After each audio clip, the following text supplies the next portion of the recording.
you cite as some of your musical influences?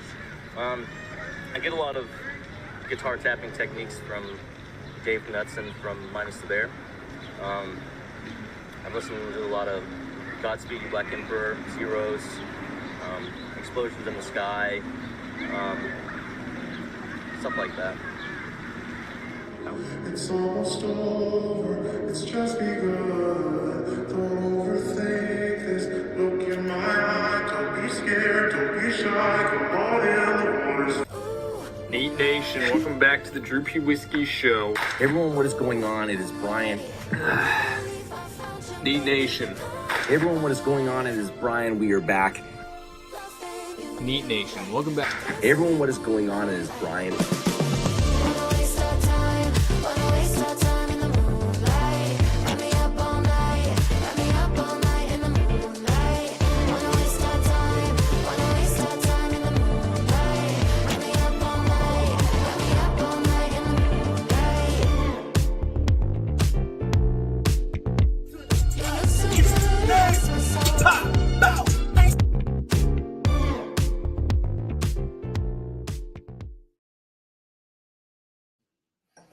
Neat Nation, what is up? It's the Brian D. Whiskey Show. And joining me, abandoned entry proof. Man, I tried. I tried to lead and it didn't work. Yikes. Butcher. Yeah, I mean, Brian has the keys to the car today. He's grown up, you know. We've been... I took him out, you know, around the schoolyard. We played around in the parking lot a lot, and you know, he's finally come of age. So consider this his bourbon mitzvah. Yeah, we'll see. I'm about to post. I'm trying to get as many people from the normal channel over here now because people get notified off our other sub list. So I'm trying to post. I posted on the Facebooks that, hey, we're over here. I posted on the Instagrams that we're over here. Yeah, that was awesome. I'm just lucky to be here and to have clicked the right buttons. So, I wonder whose internet account we are dependent on. What is that? Oh, I don't. That's a good question. It's probably the host. Probably me. Yeah, but I'm in the back end too. So if you dropped out, I think we might stay alive. It's quite possible. You know what I'm saying? Yeah. Sorry, I'm just posting this. You're fine. Ryan, you're driving, man. I'm just all these things that we probably both should have done like an hour ago. Yeah. Well, 15 minutes ago. You know, share, copy link, go into old. I can't say that. I can't say what I was about to say. It's sexually explicit. Yeah, that's fine. You know, I don't really judge that. So we got Kyle, we got Eric, we got Cade. John Seppi got his Middle West Spirits pick on Tuesday. Nice. I mean, John, why wouldn't you pop it on this while we're all on the stream, and then you could tell us what you think of it? Yeah. I mean, if you really need to save it for this weekend, you know, it's a special occasion thing. Totally understand that. But I love to hear from Naish regarding the affections or lack thereof that people have for the picks. While you do that, I'm happy to entertain folks. I know that most of our crew already likes, follows, subscribes, thumbs up. But you know, if you want those noties, if you want those notifications, letting you know when we're going live on the alt, which is here, make sure that you're on there so that you see. Because I imagine it will be more likely that we're over here in the future. Yeah, at least 50%. You know, I did mention in the stream last week that I'm just having to dial it back. So Brian's going to be driving more. Some weeks I may not even be here. So make sure if you want that neat niche content that you've got your abandoned bourbon access. If you want tasting videos about really dank whiskeys, you also need to get your abandoned bourbon access. It's crazy because I really feel like it'd be advantageous for I feel like it'd really be advantageous for people to be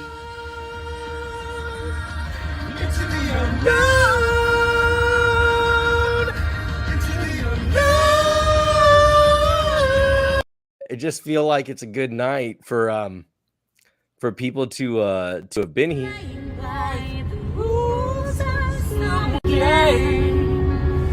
Too late for second guess. Too late to go back to sleep. What? It's time to trust my that one gave. I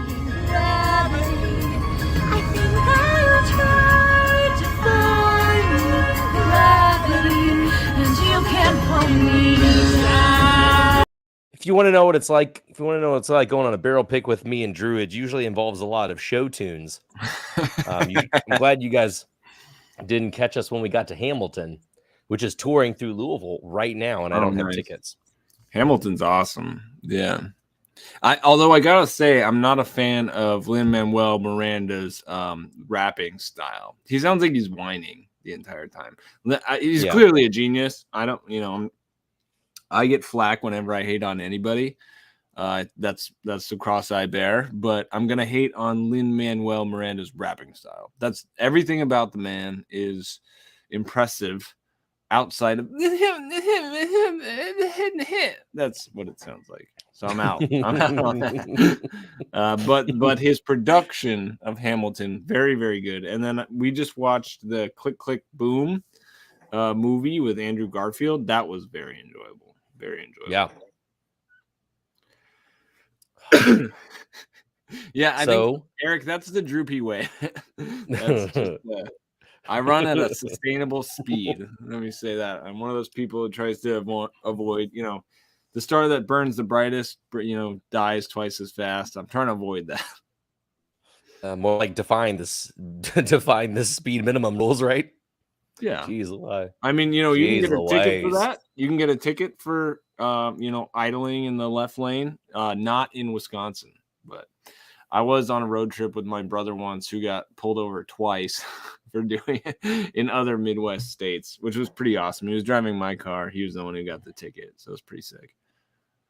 I just finally paid my tolls that came through because you were like, oh, don't worry, I'll sit down with you. I'll show you exactly how to do it. And like $90 in fees for not paying it at that time later. This dude, you've heard the story. He kicked me out of Milwaukee. He said, I'm sick of your face.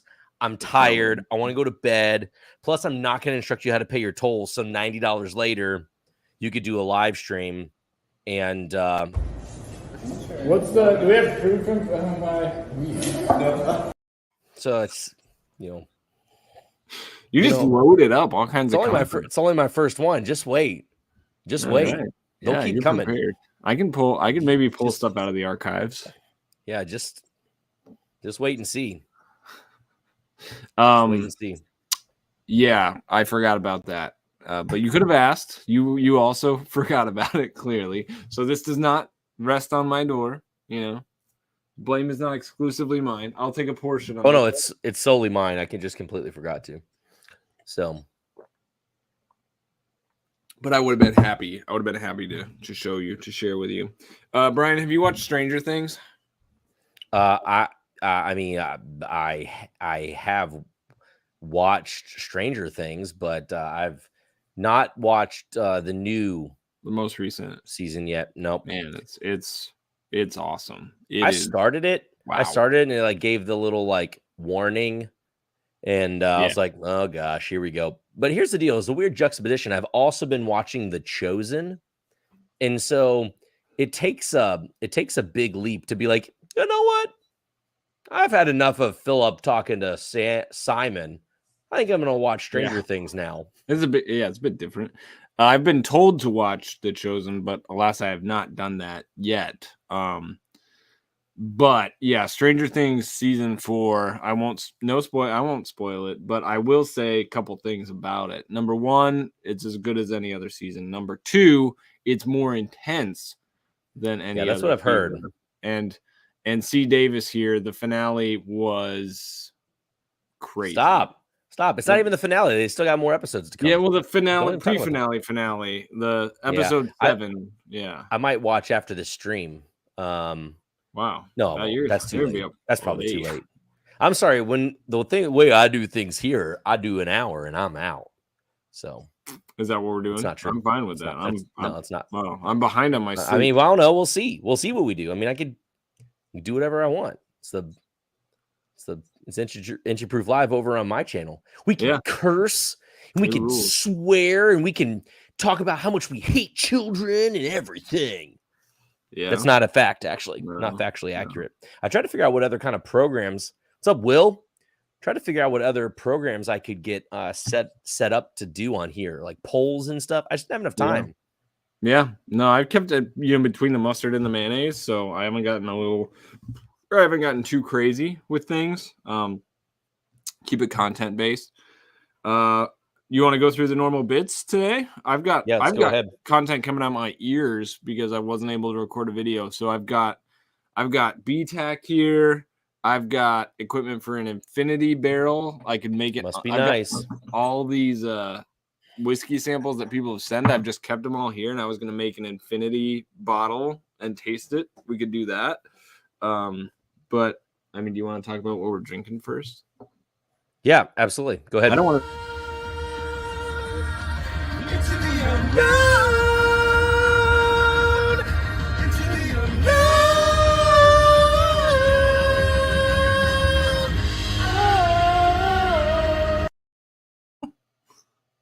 It's good. We lost Brian.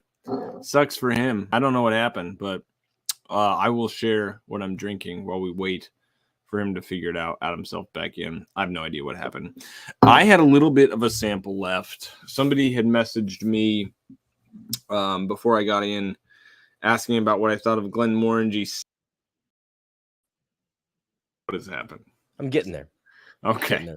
Glenmorangie Signet, which I have not had, but then I was like, you know what? I've Scotch sounds pretty good. And I had a little bit of the Balvenie 15-year sherry cask, which I'm pretty sure Porkins sent us, which that was a dang good Scotch. So I was finishing up my little sample of that.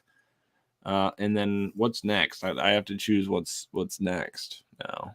But that's what I was drinking for starters. I've been hitting cold beers a lot. I mentioned wine, but specifically, a lot of beer doesn't sit too well with me, but you know what does? A good sour. So deep in the sour scene right now. I've got probably 4 different ones upstairs. I hit a kombucha beer. I mentioned that the other night. That's what I was drinking. And then last night was a guava something from somewhere. And so I picked up a couple of local ones yesterday. I was just looking for sours. I'm like, I'll literally try anything. So if anybody wants to recommend a good sour that's generally available, Wisconsin, particularly if Wisconsin peeps are in the hizzle, that'd be great. Can I mail you something? Can I mail you one of these key lime sours from Gallant Fox that I had? Absolutely. I have to go pick some up. I had it the other day, and I was like, let's go. Sierra, what's going on? Sierra, one of your followers? I don't recognize. No, Sierra is now. Sierra is over at Evergreen downtown. Oh, nice. I don't remember if she's been there when you've been by or not, but we were talking earlier this week. I've never been to Evergreen. I've never been. She didn't know that I had the channel or the streams or anything like that. So good to see you here. I'll swing by tomorrow. We even got Rick Banky. Rick's never been, or he doesn't comment on. This is Ricky. You know Ricky. Ricky. I don't think he's ever commented on one of our live streams before. The first one on your channel, and he's ready. Hey, Ricky, I still got to try that Sags 8, man. I almost bought it several times, did not. I don't regret it exactly, but that was one that was very tempting back when I was in Texas earlier in the year. Yeah, shout out Bill O'Reilly. Porkins says that. Oh, sorry. Porkins says that Signet tastes a lot like Westland. I knew the dark roasted malts, which sounded really interesting. I love that roasty in the whiskey. Not a big fan of dark coffees generally, but that roasty note in a Scotch, I'm big on. So I'd love to try Signet at some point. The bottle is voluptuous would be best moniker I could choose for that. Brian, what are you drinking? I'm hopping around, man. I started with our Middle West because before this I was over at Drums and Drams. And were you on the live, or were you just no. I was just over there watching, and he was popping some stuff. He's been doing a little bit of everything. He's got some health stuff, and he's been doing the shows and everything. And he was doing a giveaway for our Middle West, and he was drinking some of that, which made me like, oh man, I gotta drink Middle West too. And then as always, when I think about Cam, I think about what I'm presently sipping, which is that Lucky 714. Tom knows what's up. So I'm just sipping that. And in the middle, I sipped some of the same Knob Creek that I did the other day when we did the test live stream. So cool. If anybody has another one of those Lucky 7s and they want to hand deliver one, that'd be cool. That's one I regret not getting during the buying freeze. I was like, I'm not buying free, and I didn't get it. And I more or less, that was one I would pick up. That one, and then the new Calumet 16 I would also pick up. It did. There's hit some locally. here. If you want some, hold on. Let me double check with Michael. He was telling me that Neat had some. So I don't know if it's a single barrel of theirs but he said it was good. Lucky or Calumet? I'm sorry. You're talking about the Calumet. Yeah. Well, I'm talking about, I would take the Lucky, or I would take the Calumet 16. Either one. So the Lucky single barrels or the. I'll have to talk to Sierra or Dawn after this. I know that someone had given him a sample, I'm pretty sure, of the Calumet 16, but I've not seen it yet to know. Andrew, I don't have the Lucky. Oh, sorry. I thought you were talking about a younger year. I have barrel 72. It's the one that Breaking Bourbon had in their write-up. All right. Bottles, what'd you get this week? Man, it's a good question. I got New Four Roses hookup by my friend Jay, who went to Lawrenceburg. So again, the new cool OESK run is that QN51, which is what one of the Mellow Moments Club bottles were. And so I've been trying to get a couple ones in that lineup, and one released at the distillery in Lawrenceburg yesterday. So I got that, and then I think that might be it right now. So yeah, I mean, I guess we didn't do any talking about what we picked up the other day, but yeah, I don't think there's anything new since the other day. Yeah, I just got that Four Roses I talked about last week. Ken did deliver that. I did stop yesterday, and I was tempted. Well, I was looking mainly for the Calumet 16, but settled on no Calumet here in town yet. Settled on some cold beers. So yeah, no whiskey for me this week, but I was tempted by a couple things. One of them was a rye that I don't even remember. This distillery, small distillery from Indiana, not MGP, obviously. But it was like a 4-year, 100 proof rye that looked super dark. And so I almost bought it just purely on the color of the whiskey. I'm like, there might be something to this, but I'm trying not to buy whiskey I don't have reasonable expectation will be great, because then I'll never drink it. And then I almost picked up a backup to I left it upstairs. I'm going to have to go get it. Nassif Family Reserve, which is a blend of light whiskey and straight rye and straight bourbon. From Cat's Eye. So the same manufacturers of Hezekiah Deep Oak, which I sung its praises, and then many folks have seen this bottle style. So I didn't buy an extra of the Nassif Family Reserve because it had been a while since I tasted it. So I bottle popped my bottle last night, and I'll taste it here in a hot minute. And yeah, that's another thing I could do is talk through a bunch of Cat's Eye stuff. So yeah, I'll let you direct me, but I've got BTAC stuff to taste, a lot of Cat's Eye, Infinity bottle. But yeah, man, you're my guest tonight. So you do whatever you feels right. You do whatever feels right. Hang loose. I could type this out, but I do have a question for Sarah. So Sierra has been vibing on the Stag Juniors lately. Has been able to try some of the picks that dropped, and then was sampled some of the batches, but still is like, you know, the Cox's. If you all ever came in town, they've got the Cox's Evergreen pick on bar at Evergreen. So if you've been in with me, you've probably tried it already, and you know that it's fire. And so she's like, "Is there anything that's going to top this?" Which what I gave her probably won't. But did you get to try that sample yet, Sierra? I gave her a sample of the Corona cigar bar. I gotta zoom in on this. The Corona cigar bar one that I got from oh, you're trying to do some video stuff. I hear you. The Corona cigar bar from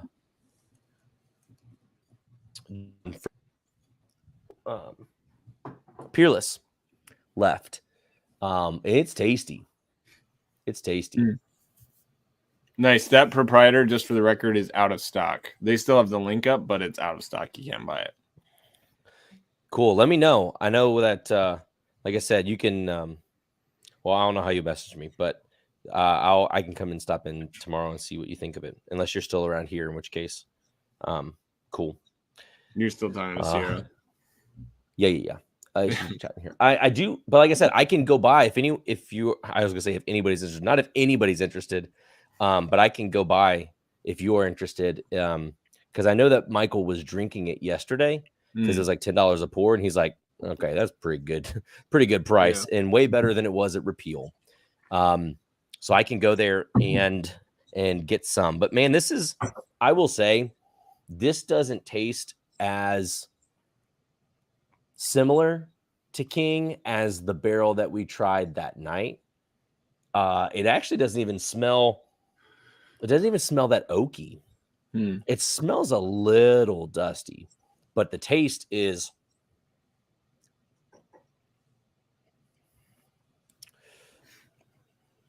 doesn't even come off oaky. It's really sweet up front, and then before you know it, you're like, oh, there's a little bit of oak. So you know me, I actually kind of wish it was a little bit more oaky. Of course, big oak. Especially at 14 years. Big oak energy. Yep. I moved on to a second whiskey. You know, when we were on a couple nights ago, the cold was still in full effect, but I tasted that Old Elk Double Wheat. Came back to it now. Yeah. Still very good. Still very good wheated bourbon. If it was a little oaky, more oaky, it'd be extraordinary, but the sweetness is real. It's maybe a little bit light, but it doesn't taste young, you know. So I know it's not super old, but it's very good. Again, I think the price point we looked it up was somewhere in that 90 range. Like I said, it's not 90 good. It's good for 50 though. The craft tax of 90 is not worthwhile, but I'm in for sure if it was at 50. I like the whiskey. I'd say that. I think I said nougat. That really stands out. Like caramely, nougaty, Three Musketeers. Milky Way is probably a better description. Very chocolatey, milk chocolate. I mean, the sweetness is just like dessert, drippy dessert. Fan of the Old Elk Double Wheat. I'll go on the record and endorse the quality of the whiskey.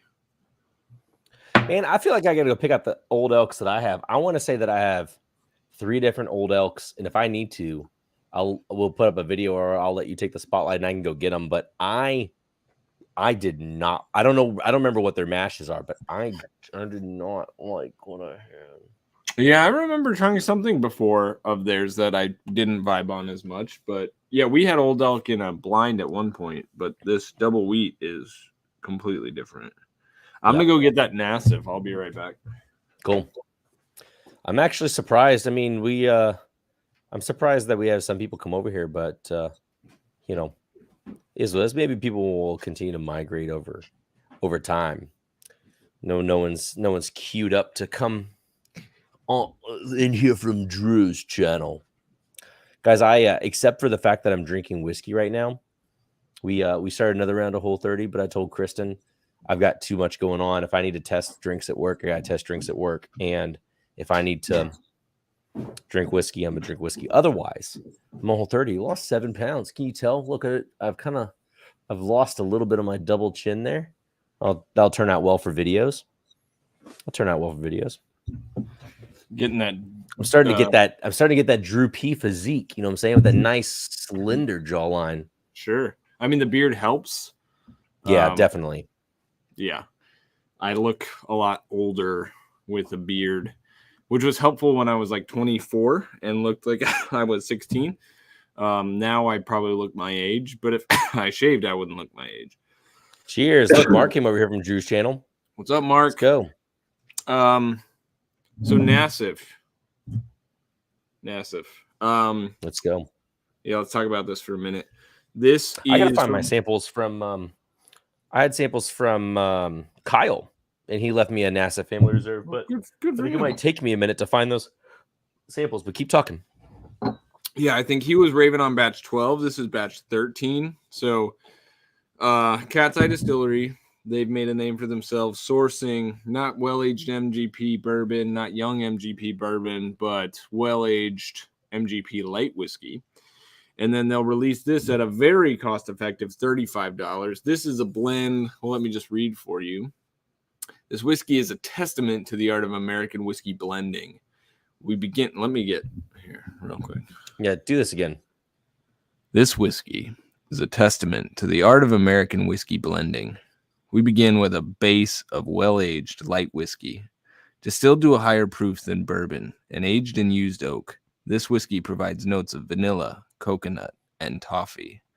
To that, we add high rye bourbon and rye whiskeys. These whiskeys add notes of spices, fresh oak, spearmint, dark fruit, caramel, and citrus. The result is a blend both approachable for the novice and enjoyable for the enthusiast. You're welcome. Eugene Nassif, what's up? Yeah, I was gonna say, look at that. Speak of the devil. So this is batch 13, 107 proof. I need to get you guys send me a sample of that. I will. I will send me, do that. And just for the record, before we get into this, I've mentioned I'm a huge fan of this deep oak stuff. Is unbelievable. It's bottled for somebody else, but it's sourced, bottled, done. The hard work is done by Gene and the squad over there. And then I'm a big fan of the well-aged light whiskey stuff. So been enjoying the living snot out of that. And then getting into this. What's Kyle says he think that's Eric trolling you. It may very well be. It might not be, but it might be. Who knows? Yeah, I mean, with it. Eric will do anything to troll me, but also I did tag Gene. No, it might not be because it's definitely not a wrench. True. I'm pretty sure I gave. Yeah, and I gave Eric wrenchability, so it's not. And I tagged Gene in the Facebook post because I actually promoted your video. the first person to ever promote your videos, Brian, because you won't do it. So I tagged Gene, that's true. And I said, Gene, I'm going to talk about your whiskey. So, dang, Kyle, you got me in trouble, man. Putting Eric on blast and here we go. Now it's a Q&A. Hey, yeah, guys, send in your questions for Eugene as well. Let's go. This is now all about Nassif family. Let's do it. Okay. The nose is very light whiskey, and you know what I'm talking about when I say that. Birthday cake. Yep. Some frosting, honey, but I'm also getting the presence of that high rye bourbon and rye whiskey in that it's citrusy, spicy, herbaceous on top of the birthday cake.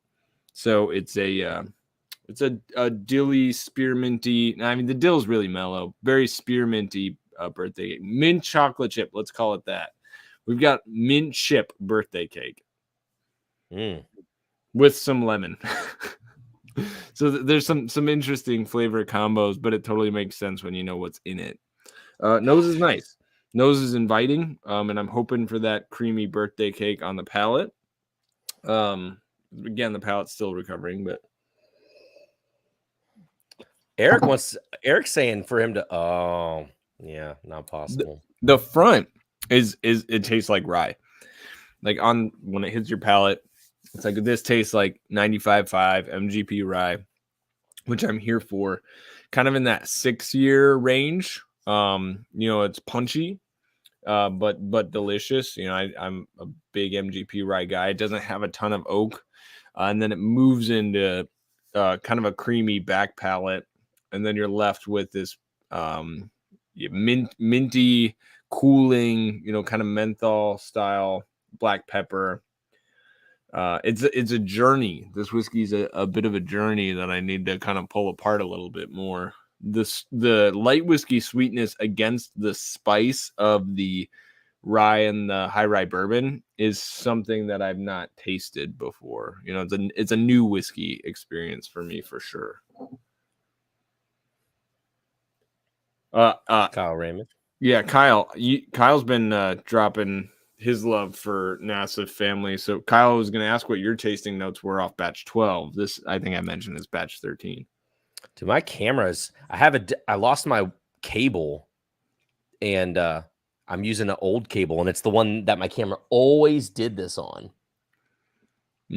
What a lame train right here. Mint frosting with lemon zest actually kind of sounds like an accurate descriptor. Like it holds up. Key lime pie would be another. You mentioned a key lime sour that you were into. Oh, for sure. A key lime flavor descriptor for this whiskey is apropos. Yeah, and that's what I used for the Penelope one.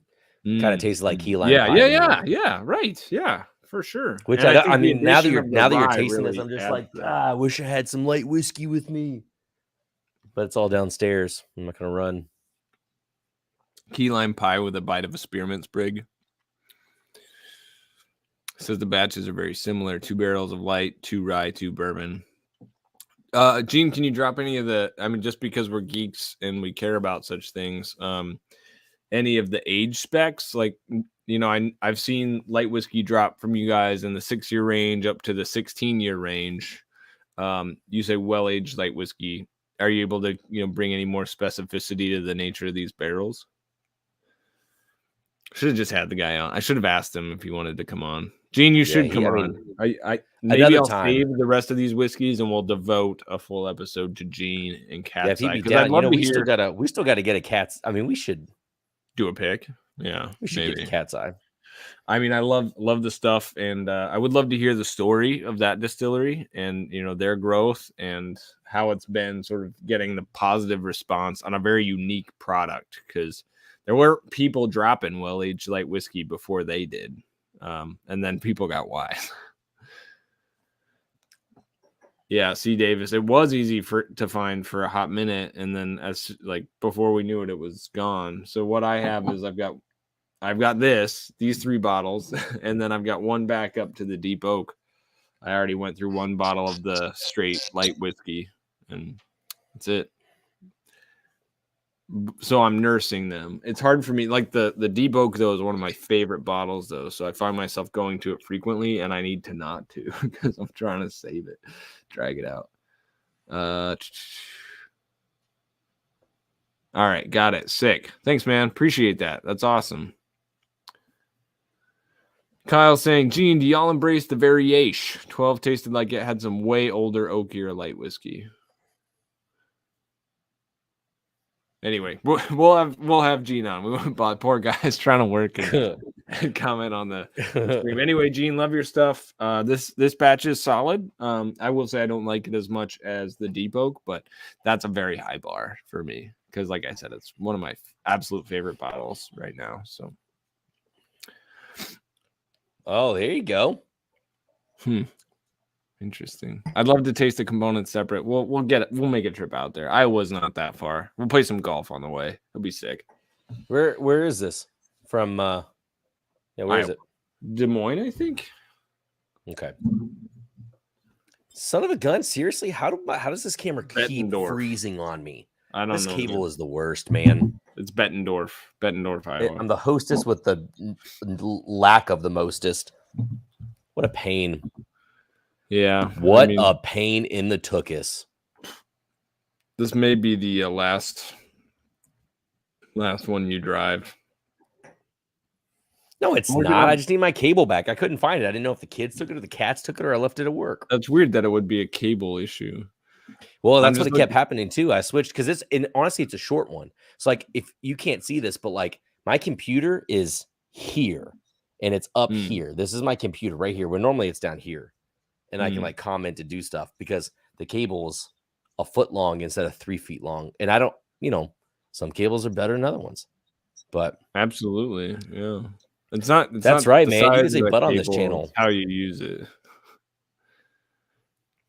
So, it looks like Bettendorf is actually like if we both drove there, we're kind of meeting in the middle, but west. So it'd be out of our way to meet up outside of meeting up at the distillery. Gotcha. But I've never been. I don't think I've ever been through Bettendorf.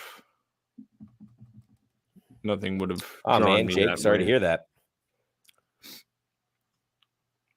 Oh, yikes. So you were like chucking, Jake, I assume you were like going for the throw and you made a poor judgment call. Trying to flip a hyzer and just misunderstood the situation. Yeah. Kyle come out. Yeah, I'm sure we get no lack of people wanting to come hang out with us at Cat's Eye. All right. Where do you want to take this thing next, Brian? Well, I mean, you said BTAC. I think everyone would be interested in hearing you talk about BTAC if you want to keep diving in. Particularly the handy. I'm just here to hang out, my dude. I don't have anything else particular to get into, anything particular on the agenda for this. I think this NASA Family Reserve is a really good summer whiskey. Like it is lighter, but it's not too light. It's sweet. It's citrus. I think you could do some really interesting cocktail shenanigans with that. Not that it's just good in cocktails. Be clear. Okay.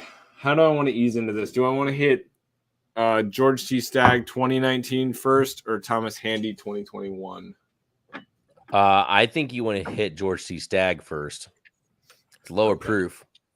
It is, yes. The Handy is 129.5. The GTS is 116.9. And honestly, I have not tried the 21 Handy yet, but I've heard it's tight. So you can confirm or deny. Eric, I'm saying it's between us, betwixt us. Middle is open to interpretation. All right. So I had a bottle. That's what I love. What I love to see. Exactly. Y'all know I had a bottle of, or some of you do, had a bottle of 2019 George T. Stagg. That was my only BTAC bottle that I've had. And I enjoyed it, but as you know, I got through the bottle over time. It was like, it's fine, which it is. It's good. But I actually liked my batch of Stagg Junior that I had better, but things evolve. So Ken, oh gosh, the nose is still good. The nose of well-aged Buffalo Trace products is just, it hits. It's very, very good. It's also a big contrast from that Nassif, just a completely different product. Anyway, we'll see how it's kind of hitting tonight before we move over to the Handy. I mean, the grape soda is overpowering right now. My nose is just coming back, but I'm getting no shortage of grape soda. The oak is not as pronounced as you would expect on a Stagg product, and I think maybe that's in addition to the lack of proof, maybe where people weren't vibing as much. Michael, you missed it, man. I just talked about that. But you can rewind. Drew wants to save it. Drew wants to save it and do get Gene on. Well, I mean, I did talk about it already. I talked about that product. But yeah, I think we're gonna have Gene on and give him the full rundown, have him tell us the story of the deep oak, how they developed that, all that, if he's able to, as long as he doesn't have a NDA. A little, oh gosh, what is that? There's a candy that it's like licorice, but not licorice, but I can't place it right now. Whorehound. Watch your mouth. This is a abandoned bourbon channel. I could say whorehound if I want to say whorehound. Holy crap! What is that? There's a smell that's taking me back to childhood. It's probably whorehound. Funky spicy candy, maybe I'll have to look it up, but it's like I tried this and didn't love it as a kid, but it's hitting my nose in exactly the same way. Does anybody know what Brian's talking about with the whorehound? Oh my gosh, what is it? It's like it's a church. It's taking me back to church thing, and I don't know why. Whorehound. I need white whorehound. Yeah, you got to be careful on the Google. Whorehound. You don't advise. It's don't like advise it's almost like Googling cinnamon. It's kind of red hot, but not and funky whorehound. Gosh, maybe Brian. I'm not sure. I'm just. Are you Googling it right now? It's yeah. Okay, yeah. Be honest. Please tell me how you typed it. HOR. Well, I started. I okay. It was. I want to know the truth. What did you type into Google to find it? I typed in HOR space hound. That's how I typed it. And then it came up. Whorehound. HOREHOUND. Whorehound. But yeah, it's like a cola-y, spicy, bitter combo. There's some wood, there's the big grape soda, and then there's this maybe whorehound. Anyway, palate, cheers.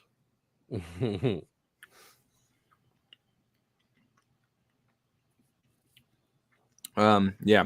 Yep. Basically everything I just said. Kind of juicy, very approachable, very good, very non-remarkable. Like I have other whiskeys that I'm like, yeah, let's go. Whereas this one is very good. It's a very good bourbon, and that's kind of where it lands, which is why I think people maybe weren't as big of fans. Every time I go back to it, I enjoy it, and I'll savor every sip because it is a special pour. 2019. But I wouldn't ever like seek out another bottle of this, particularly at second, like anywhere close to secondary. Like I'm not hunting 2019. And I've seen people like post crotch shots like, oh, I finally got it. I got the 2019. And I guess that's how I felt when I got it too. But sort of, when or. There's still a lot of people who will die on the cross of swearing that the flavor is still better on 19 than like a lot of the surrounding years. I mean, I've had a couple of the other ones in just pours, and it's missing the deep, rich oak that comes with some of the other I would agree. years. And I think that's if the proof is fine. Prove it, Kyle. I think the proof is fine, but if I had more deep, rich oak to balance out these flavors, then I'm in on that. Here you go, Drew. It's a great question. Get another hobby. Like, how does an addict recover? They don't recover by saying no. They say they recover by redirecting their affections. So we can get into recovery theory. But yeah, it's you don't do something or you don't stop doing something by hating that thing. It actually works in the brain a little weirdly. The more you try to stop doing something, the more you just do it. You recover by again, finding a more healthy obsession, which for me was golf. So I don't know if that's actually better or worse. I wouldn't say I have an obsessive personality. I think human beings by nature are obsessive in one way or the other. Did I trade you for golf? No, because I'm I'm also choosing now to turn up my focus on my day job, So like that's sort of necessary at this point. But coffee is pretty cool. If anybody didn't catch what Drew's day job was.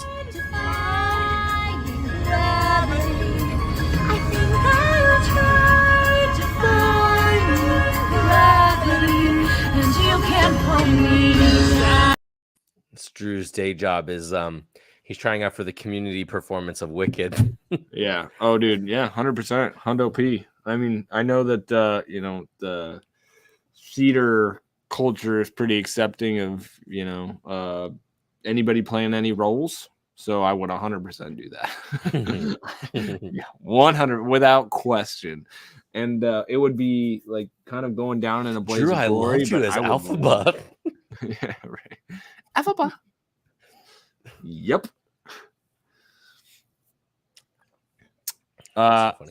Yeah, it was really tough when I sang the national anthem after losing that taste off, because I didn't have anything for tune. Also, falsetto's tough. If I can find a song that just matches my key perfectly, I feel like I can hold the notes. I'm far from a gifted vocalist, but man, it's fun. It's just fun to belt it out. I like it. I think you got some good pipes there. I think your falsetto, could use a little coaching, but otherwise, solid. It's just you got to get past the shame. You get past the shame and you go for it. Yeah, I feel that. You got to get that. You got to find that other chord, Brian. You got to find that other. Well, I'm telling you, it's not in the house. So, and I wasn't going to drive to work to get it figured out. So we do what we can. That's what happens when at like 7 o'clock, 7:30, you're like, well, yeah, let's do it. I think it was 6:30. Which too late, man. I'm already back. Too late. It was a game time decision. The kids are improving for sure. It was a tough run this week with the ER for the baby, for the croup, urgent care for Calvin, who's the 6-year-old, for pneumonia. Like, oh my gosh, like why? We've just had a rough run with the sickness, but they're all doing fine. We're getting through it. I am sleep deprived, but well, you know what? I'm going to recover. I'll probably cut out here at 9:30 and go to sleep because that's the droopy way. But I'm, every time the kids get sick. Do we have food from any day, I'm like talking seriously. Anytime the kids get sick, it reminds you, thankful for the days they're healthy. You're like, I've got my kids, they're healthy. Okay, that's good. Absolutely. Yeah. Nettleton, now it's down with the sickness. I did actually make that joke to my 6-year-old that, we're going to the doctor, it's down with the sickness. And he didn't get it, which is fine. Ricky's with me whenever I host a whiskey night, for, some of my close friends here locally. Ricky is often there and he's almost always one of the first ones out, introvert style. But the older I get, the more I am with that. Although once you get a couple of bourbons in you and there's a group of folks, if you have a good conversation going, it's hard to bail on that. Now, in whiskey nights, the conversation can devolve. It gets political. And thankfully, the group of people who assemble here are very kind, so it never gets nasty.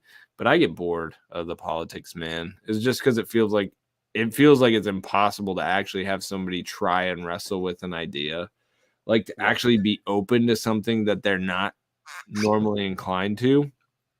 Like if you grow up with an idea, to think about things a little bit differently is incredibly hard. So I want to own that.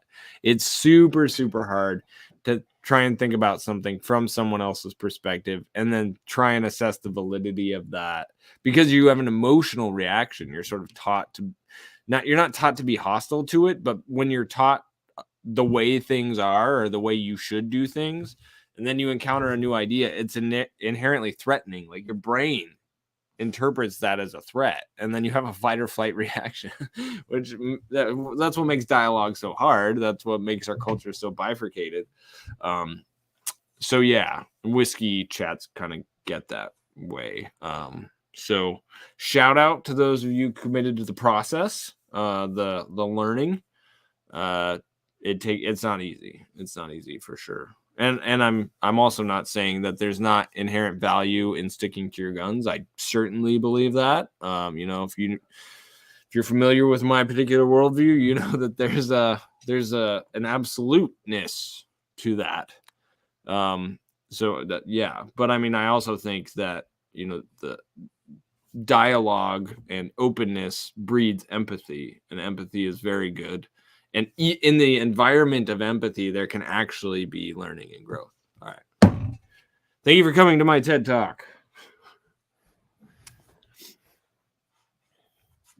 I'll finish this and I'll move on to the handy. What do you I saw you pop some Elijah Craig. Is that what you're drinking now, or have you moved on? No, I sipped that. I don't pour super big, so I poured that. Yeah. It gone. Okay. And now I'm on to Michael Evans asked too what recipe I'm drinking. I poured some Four Roses, so I poured some of the I poured some of one of the Liquor Barn OESKs from that run I was talking about earlier, the QN51s. So poured a little bit of that. They did 2 picks. You see Huckleberry is fresh. He just got home from baseball game and is cracking our Middle West pick. Get after it, son. Another droopy for Prez. And look at that. Got some of that Amon's Driftless reference again. Man, Nice. I need to go back to that. I was thinking about our this is an update that for you, Drew, and for Nation. I had the Rand from CO Box messaged me and said, "Hey, do you have tasting notes for?" That's why I tried calling you earlier this week, asking if I had tasting notes for the Driftless, because apparently they're in. Yeah, so we're gonna ask if I had any photos from the pick, of which soon. I did not send any photos from the pick. And she's like, "Do you have any photos of the bottle?" I'm like, "Do you have photos of the bottle? Because I just went on the pick." Yeah, right. So I need you don't have to give me photos photos of of the the I bottle.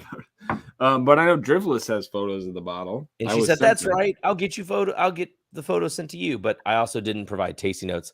I think they're all on paper. I don't think I put any on my notes. So if you have tasting notes on our, you know what? Do you want to revisit our Driftless while we're here? It's gone. It's gone. Hold on. I've got. Yeah, mine is gone, but I remember it fairly well. Cherry cola. I've got one here. Like, I think cherry cola. That was what I wrote down.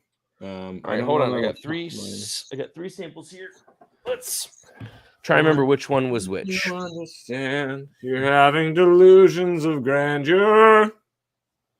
I got to remember what I wrote down as the code. Let's see, 24. 24. Mark, sometimes you got to hold you need a big water holder, and that's when I'm like, I'm dehydrated, I got to chug. I bust out the old mason jar, which is very nostalgic. Growing up, my mom's parents would drink sweet tea out of mason jars with handles and a buttload of ice. I've never been an ice guy. Like, if the drink is cold, I don't need ice. If it's not cold, just give me enough ice to make it cold. Not a big fan of Deluche. But yeah, drinking out of mason jars, pretty nostalgic. Big Wooden Deck is the rye. Big Deck Energy is the rye, Eric.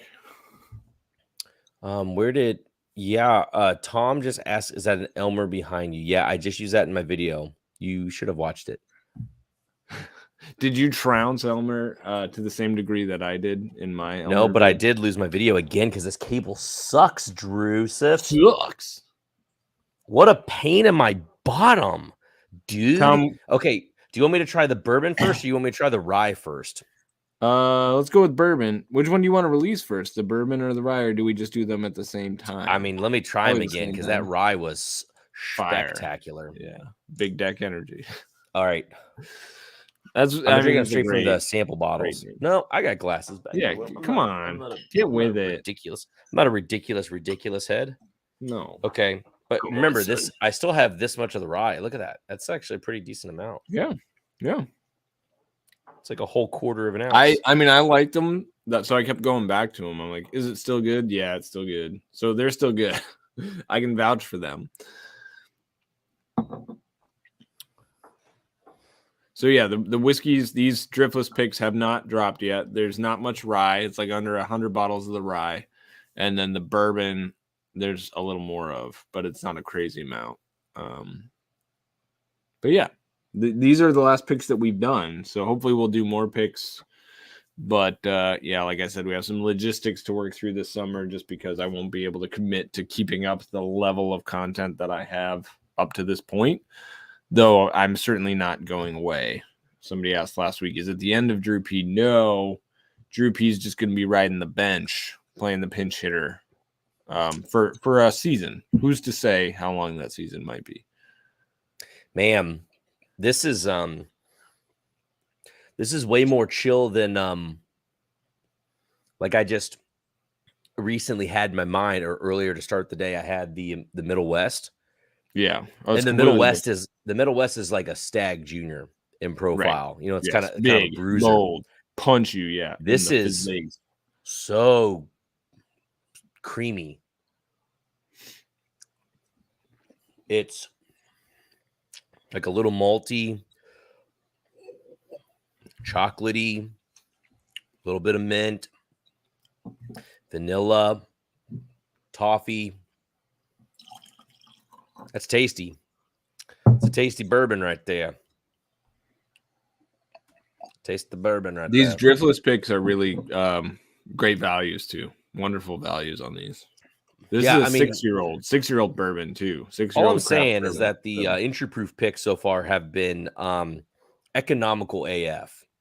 Yeah. So yeah, which I did apologize publicly on Instagram to Jason and Scott from Mash and Drum and My Bourbon Journey, because apparently it came up. Sawyer sent a screenshot of Jason's stream the other night where somebody had mentioned to him that we were, I don't know exactly what was said, but I would definitely wouldn't want to throw shade on those guys. I kind of went off on overpriced young whiskeys, and we talked about Nashville Barrel Company and some of the prices that those bottles are fetching, and what's the other one? Some of the barrel finish stuff from, what is that other brand? Anyway, Scott and Jason are doing a great job. They've been fortunate, and they've worked hard to build. I mean, it's not a big deal. And a big barrel club. Yeah, my point is, I was ranting and raving about my disdain for overpriced whiskeys, and somebody chimed in that they were releasing some whiskeys from these brands. I don't mean to hate on those guys whatsoever. If somebody said, Drew and Brian, would you go do a pick of this? And if you like it, endorse it and we'll sell it. Of course we'd say yes. It doesn't mean I'm thrilled about the price, but I wouldn't say no to that. And in the same way, I wouldn't expect those guys to, and I'd be kind of stoked about it. So yeah. So Davis, you should pop it right meow and tell us how it is. Tom, no, because we'd never get it. All right, let's go to this rye. It'd be another year. I would. Now here's totally the deal. This is all. Oops, wrong bottle. I do not have much of this, so y'all are lucky ones because y'all the OGs, or y'all found us over here on my channel today. But yeah, I don't have much of this. Once this is poured and it's gone, this is all you'll hear me talk about this rye until we get it. This rye is the same size barrel as our Middle West pick, so there will not be a lot of it. Our Middle West is sold out, by the way. So, womp, bye. Yeah, that one actually did not make it out of Patreon. We never took that one public. It was just our Patreon and Cam's Patreon. So. We have. Let's see. Yeah, the rye, which, golly, this nose is great. This is one of the most intense ryes I feel like I've ever. This is Big Deck Energy, right? Yep. This rye. Yep. It smells like candy. The Middle West, I don't remember. I mean, their stuff's like 3 years, like 3-year-old. That's what I thought. Yeah, less than 4. Oh, hold on. What just happened? There's so it's I'm no stranger to saying that this rye reminds me of like a peach mint julep. Nice. There's something a little smoky on the nose. You just had a peach mint julep. Oh, heck yeah, I did. This has got some smokiness on the nose though too. Golly, that's good. Oh, did I miss Huckleberry talking about it, or is he just asking the age? Has he talked about? No. So the age on the driftless rye, I think, is 5 years. I have the bottle. Did I? Dude, these driftless. My buddy was like, "Oh, those are normally like." It was Tim. He was like, "Oh, those are normally like 30-something months." I was like, "Dude, this bourbon is almost 7 years old, and the rye is almost 6 years old." So no, the bourbon is 6 years, 27 days. So it's 6 years. So it's 6 years. The rye is almost. Yeah. Rye is 5 years, 175 days. So yeah, they're not spring chickens. These are well aged. All right, here we go into the palate. Dude, this smells. They're well aged for craft. I can't talk out of both sides of my mouth, but the small barrel is certainly helpful. I know the small barrel on that rye helps. It smells great. Here we go. I'm going in for a taste. Thanks, Batman. I'm going in for a taste. Wow. Get some big dick energy. Down the hatch. Down the hatch. This is an insane rye. This is going to rival some of my favorite stuff that we do, but it's so different than what we've normally done. Have we picked a rye yet? Yeah, we did. No, we haven't yet. Yeah, we have Starlight Double Oak Rye. The Starlight. Sure.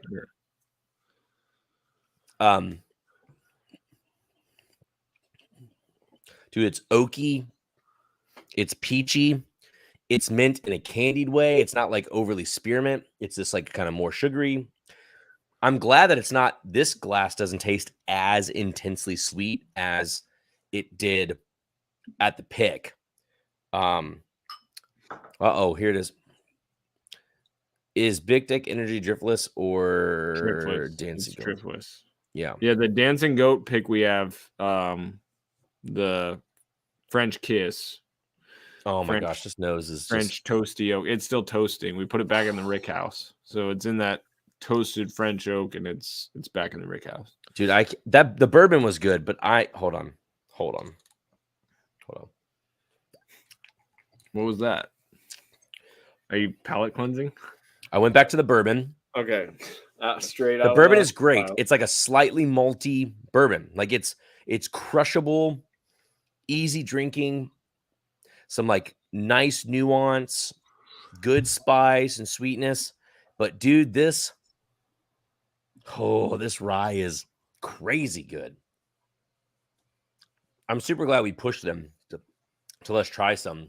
Yeah, right. Like, do you have any? And I'm glad I waited to sip it. 30-gallon rye. Gosh, that's good. Because we tasted 3 ryes from 53-gallon barrels, and they're like, we've got all this 30-gallon ryes, and then they kind of got up and we were talking. We're like, we need to taste that 30-gallon rye, and so we're like, hey, can we taste the 30-gallon rye, dude? And one of them was a clear winner. That rye is going to be insane. You pour that sucker. That's why we call Big Deck Energy. You pour that sucker over some ice cubes, and you've got yourself a peach mint julep. It is with oak, freaking an oaky peach mint julep. It's so good. It is. Whoo, God, I can't wait for that to release. Well, like we can release it by the end of the week if we want. We need to. Well, I don't know the details about it. Did they contact you too? No. She was just getting stuff ready, so I assume they're in the warehouse and they're ready to turn it. Sure. But I've not heard any more since the beginning of the week, so we need to get tasting notes. I literally just talked. I could have been typing these out. So peach mint julep with a bunch of oak. Big Deck Energy. So rye is perfumed nose. All right, you just type. We don't need to hear you again. I've got the handy here. I've been sniffing it. Let's go. So now I'm gonna put it in my mouth. You know what? I need to blow my nose real quick before I do this. I'll mute to spare you all from the.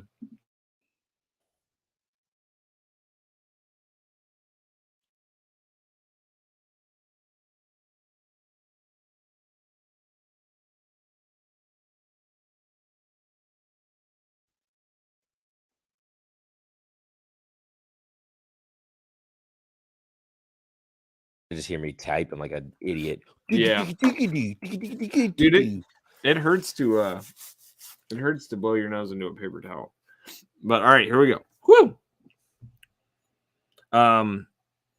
So I had handy, I think like 2019 or 2020 or something, a previous edition, which was softer. This is by far the spiciest Buffalo Trace nose that I've ever smelled. I mean, big mint vibes. Not as much citrus, kind of strawberry daiquiri with mint garnish.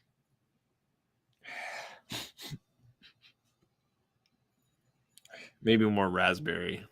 Yeah. This has got this tartness thing happening. Not super complex. Reminds me, it's vaguely reminiscent of a Michter's 10 sans the ginger. So Michter's 10 minus the ginger. The nose is fine. It's fine. You know, it's like, oh, this could be a good rye. That's what it tells me. It's not unbelievable on the nose. Let's taste it.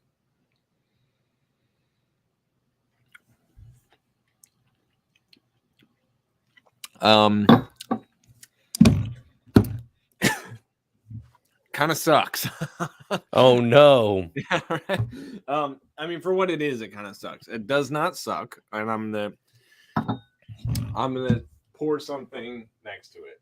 Okay, I'm gonna pour 10-year Redemption Rye. You guys have heard me talk about this. Not even fair. Yeah. So going Handy up against 10-year Redemption Rye. It is a few more years. Handy is not that old. You know, we're talking about 6 years old-ish. But it's, you know, it's BTAC. The secondary value is Redonky Donk, whereas you can still get, probably, I haven't been to Total Wine in a while, but I would imagine you can still find this Redemption 10 on the shelf in certain places. So I'm going to pick the palette apart.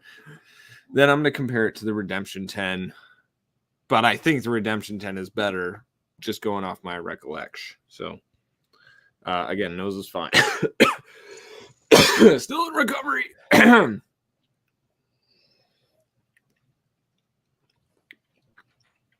Okay. It's got kind of an apple, like a green apple, kind of juiciness. It's tart. It's so thin. It's not conveying much wood. It's sweet and juicy, but then the finish is white pepper and kind of a bitterness that I'm not vibing on. There are so many ryes I like better than that. First time I ever had Handy, I liked it a lot. And I don't remember what year that was, but it was more rich, more viscous, sweeter, oakier. And this is just, yeah, it's just fine. You know, it tastes like a $50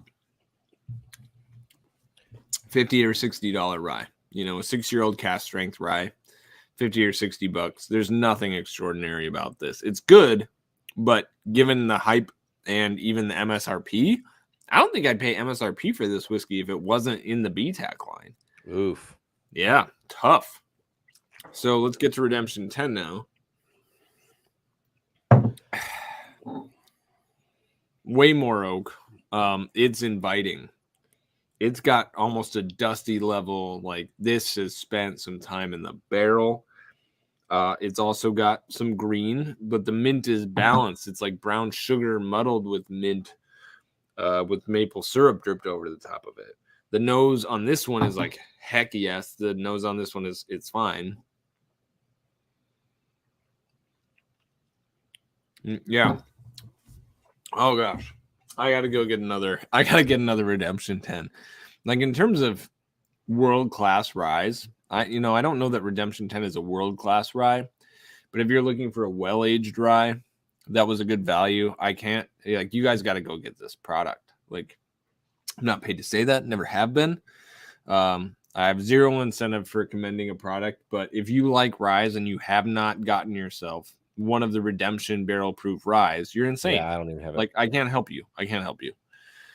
So yeah, the Handy is fine. It's nowhere near as good as the Redemption 10. Thank you to Ken for letting me have a sample. Like, hats off to him for getting one.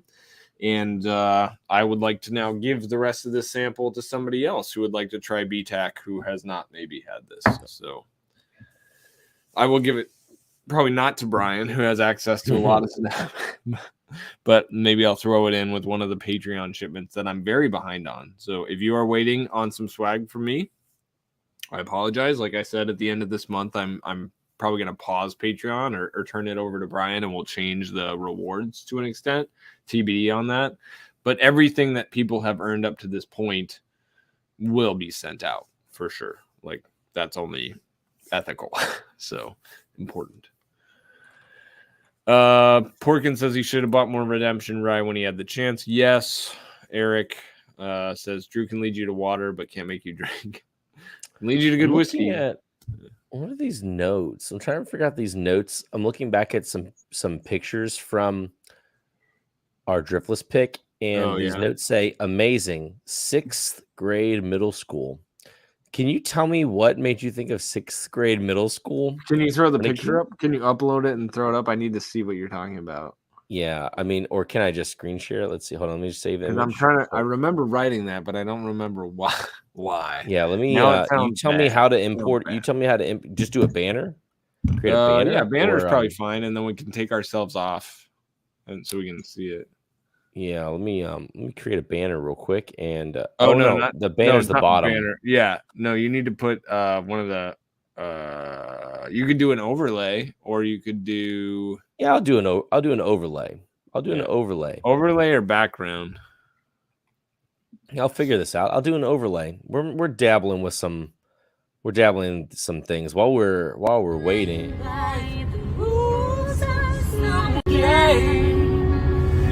late for second guess. Too late to go back to sleep. What? No, still waiting, but it's almost there. It's still, my hair was pretty good in that. You see that? Kind of right down there. See, amazing. I'm trying to blow it up. Wait. Amazing. 6th grade middle school. 6th grade middle school. You know, I can't lie, that's pretty damning, but I don't know what I'm talking about. Thankfully it's middle school and that's where it ends. Like Kyle just said 6-year Willet in the chat. This is probably a bad time, Drew, to tell you, but I am are you doing a Willet pick? I'm doing another pick at Willet next week. That's me. I'm only happy for you. It's not for me. It's not actually me. I think Ryan was going on the pick, and I'm like, well, you tell me the day, and I'm gonna go. Yeah, of course. And so I kind of just tell them you'll sub and you'll send people pictures. So now I got to keep going through these photos though, because I gotta figure out, which I don't have photos of more tasting sheets that we posted to the crew to know where else we were on the tasting notes for this bourbon. Oh well. I can take my pictures. Let me see. Let me go back. This is gonna take me a while because I just had my phone that day. These are the driftless are gonna be tight. I'm super excited for those to drop. The toitest. If they're landing together, though, they're probably going to want to release them and sell them out as soon as possible. We didn't really talk through that. So, yeah, we'll if we're probably have able to stagger it, but that's good for Nation. It's good for Nation because like then they can ship them together. $45-$50 or something like that. Yeah.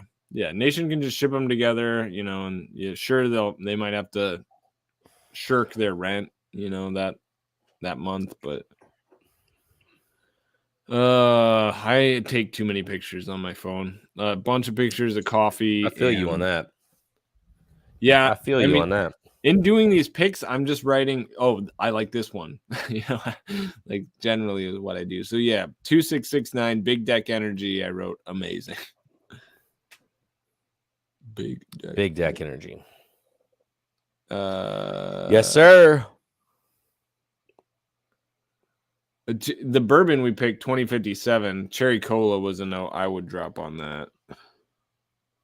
2669. Oh, I did take pictures of my tasting sheets. Let me see if I can. I took pictures of some of my tasting sheets. I don't have notes on 2669. But I got some good shots of you drinking. Action shots. Let's go. Send them to me. Maybe I'll get a new profile picture. Get a new profile picture. If you want it, you can get it. Let me know. There's some. Do we have proof of my? No. Usually it's gone before you even looked up. Yeah, I'm just curious about proof on 16. Oh, it doesn't have one. I'm just taking. I thought I'd use it to hide my mic or hide my camera while I trying to fix it. While I got it back, but it didn't work. This stupid, I swear. I'm so annoyed. I'm so annoyed, Drew. Yeah. Is it as simple as a unplug and replug situation though? Yeah, I literally just turn the camera off and on. That's all I do. Okay. But again, it never seems to really do that. Only when it comes to like a battery dying or something like that, that it does it with the new one. And I know it seems silly. Oh, thank you for those photos. I know it seems silly, but for some reason, dude, ever since I switched to the other cable, it was just so much more seamless. Oh, this must have been one that Eric took. Wait, did you send me pictures or did Eric send me pictures? Eric did. Okay. I didn't send I was going to say, because it's a picture of you taking a picture of me sniffing whiskey. Nice. Which I'm super a fan of. Let's go. Is Kyle saying he's got this bit? I'm trying to figure out what's happening. I think Kyle's drinking a rye from barrel that people are saying is Willet. I think that's I've heard some chatter about something like that. Oh my gosh, there's so many glasses on this table. Did we really drink that much whiskey? We did, didn't we? Eric drank that much whiskey. Dude, I'm not gonna lie. There's like 25 glasses in front of each of us. So we had 6. No, how many bourbons did we have? Dude, we had a lot 6 of bourbons because we had wheated and then 6 ryes. Yeah, I don't think we had more than 12 samples. And then other ryes after that, right? I don't think so. Like, I think it was just 12. I mean, it was 12 glasses per person, so 48. What are these tasting notes here? What is this? Our bourbon? Oh gosh, I gotta do this to read it. Met marshmallow. Which one? Do you remember what we picked of the bourbons? 1, 2, or 3? 2057. Number 1, 2057. So that's a nose marshmallow, honey, spice, chocolate malt, and then it says elegant multi-grain, raisin, honey, red fruit, light trailing spice. That's the same stuff I literally just wrote down. 2057. Yeah. What did I write? Cherry cola. That's what I wrote. That's it. Yeah, you did. Big cherry cola energy. Big cherry cola energy. I can feel it down in my plums. All swollen and juicy. Got a ripe blue hue to them. All right. Fresh, ready for the picking. All right.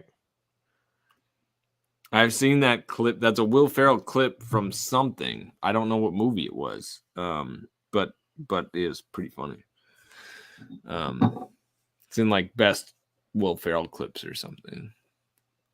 I watch a lot of YouTube. Big YouTube guy. Porkin says most of the barrel Kentucky single barrels I've tried less than 6 years over the last 6 months have had a Willet profile. Interesting. I like that. Big Willet guy. Willet Rye specifically.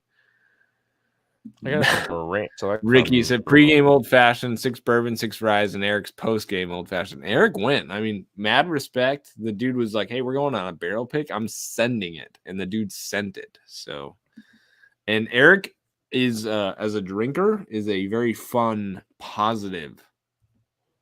I mean, only good vibes. Only good vibes after Eric's had a few. So, there's some people who get a little ornery. Eric more juvenile, but in a childlike sense, not childish. So 10 out of 10 would recommend Brian as a drinking partner. Not Brian, Eric. I mean, Brian is also fine. Wait, now I'm Eric. I was talking about Eric Sawyer, but I might have said Brian. Do you want to drink with me or not, Drew? I mean, I drink with you every Thursday, most Thursdays. And a bar. Yeah, right. It was a good day. And some Untitled art. Yeah, F that place right in the A. Yeah, so we should talk about that. After the driftless pick, we went around, did some shopping. Shoot. That was my redemption. I caught most of it, but anyway, did some shopping and we went to Untitled Art, and I, being the driver, DH, and tired, which is par for the course for old Drew P.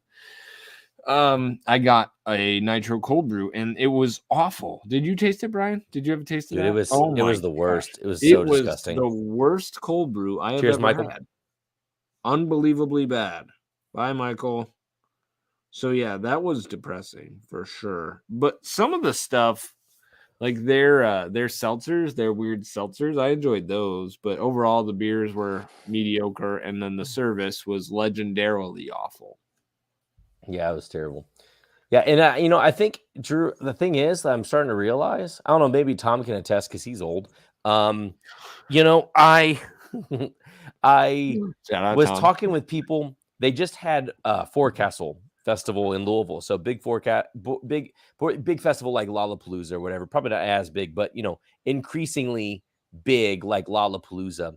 And even my coworkers who are 10 years younger than me were like, oh my gosh, it was just like a bunch of like little kids running around. I'm like,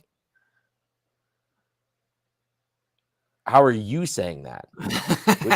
And so the people working at Untitled, I mean, if anyone's in the chat from Untitled Art, like I'd love to hear a redemption story from this, because like I love Jurel stuff and drank it constantly and haven't had a single drop since going there, nor do I plan to, because it was such a bad experience and all the beers legitimately sucked.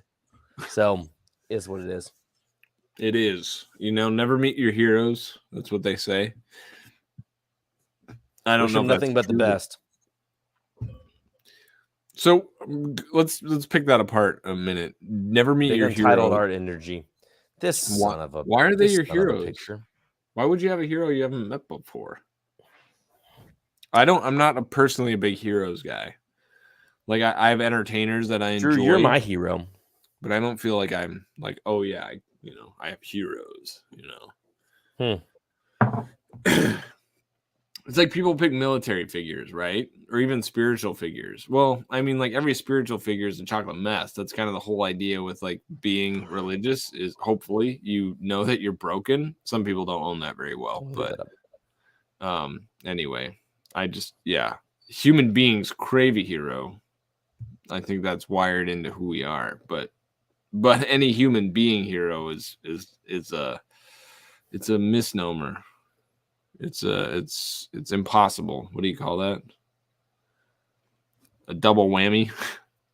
Self-contradictory. It's self-contradictory. That's what it is. A human hero is a self-contradictory statement. I'm coming back to Andrew Beck's coffee question. Let's go. Well, dude, I feel like I got to know the origin to really dive into that. Yeah, well, let's talk about some of the variables. Wet hold Indonesian / Sumatran coffee, by nature of how they're managed after they're picked, can be very, very woody. And woodiness in a coffee is almost always bad.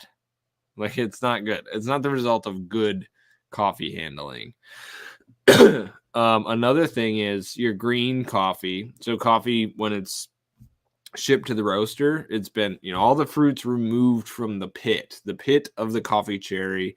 That's what we know as the coffee bean. It's actually a pit of a cherry. So you remove, through fermentation and friction, remove the fruit from the cherry over a period of anywhere from 12 to 48 hours, sometimes longer, depending on how you process the coffee. Then you dry it. And then you remove a layer of protective, like almost paper. It's harder than paper, though, called parchment. And then you're left with just the pit. And that dried pit is what's sent to roasters to roast. And that's what you grind up. If you keep your green coffee, which is what we get as roasters, if you keep that for too long without roasting it, it gets old. And when it gets old, it starts tasting like burlap. It gets what we call baggy or hairy. And it can also taste kind of like dried out, not so good wood too. So I would mainly think it's a processing issue or it's a green age issue in terms of woodiness. Speaking of coffee, I brought in some tasty Burundis this year. However, I think I started running into a span of potato defect. And it's impossible. All Burundi has potato. I know. One of the runs of coffee, we're almost done with it, and I haven't hit it once. And then this new one, we're just now starting, and I feel like I've hit it 3 times at least. And I did a batch brew while dialing in this SP9, and I was like, "That's got potato in it." Yeah, potatoes are rough. Yeah. It is what it is. Ooh. It is what it is. We got 2 natural Burundis coming up too. I'm hopefully that'll hide it a little bit more if you run into it. But it was, even the potato one today, it was like it still had such a good beginning and middle, and then just tasted so starchy, like as it lingered. What a bummer. The guy I was with was like, I don't notice it, and I'm like, okay, but you notice it, right? Potatoes impossible. But you get it, right? Yeah, you could taste it from the beans to the grounds, to the brew to the taste. Every step of the way. So I'm doing my Seriously? second Again? craft infinity bottling now. Or these aren't all craft, but what I've done is I accumulate these massive amount of samples. And I lose. I don't know what they are because they've been sent blind. So then I combine them all. Like I have a bottle of craft whiskey, infinite bottle craft whiskey that has over 100 different. Or no, probably not that many, but like 75 different whiskey samples in it, and it's very crafty. These are generally older whiskeys, some malt whiskeys. So I'm really curious to see how this one works itself out. I have a 32-ounce mason jar here. And I have so many samples sitting in front of me that I'm going to progressively empty into this jar. I'm probably not going to be able to empty all of my sample jars into this. But we'll see. And then I'll taste it at the end. We'll fill up the jar and then take a little sample. And that's probably how I'm going to end the night. You're welcome to keep going. You can bring Tom on again. No. It's fine. We'll I'll cut whatever, I'm just glad that we jumped on and got this again, no one knew we were doing this, let alone over on my channel. I kind of like this background though. What do you think of the background? I did that share way I it. Just change the date every time. Look at that. I would say in terms of like if you want people who've not seen it to come, like putting a topic in the show title. We shouldn't have a topic. We should have a topic. Helps. I've got to screen share this.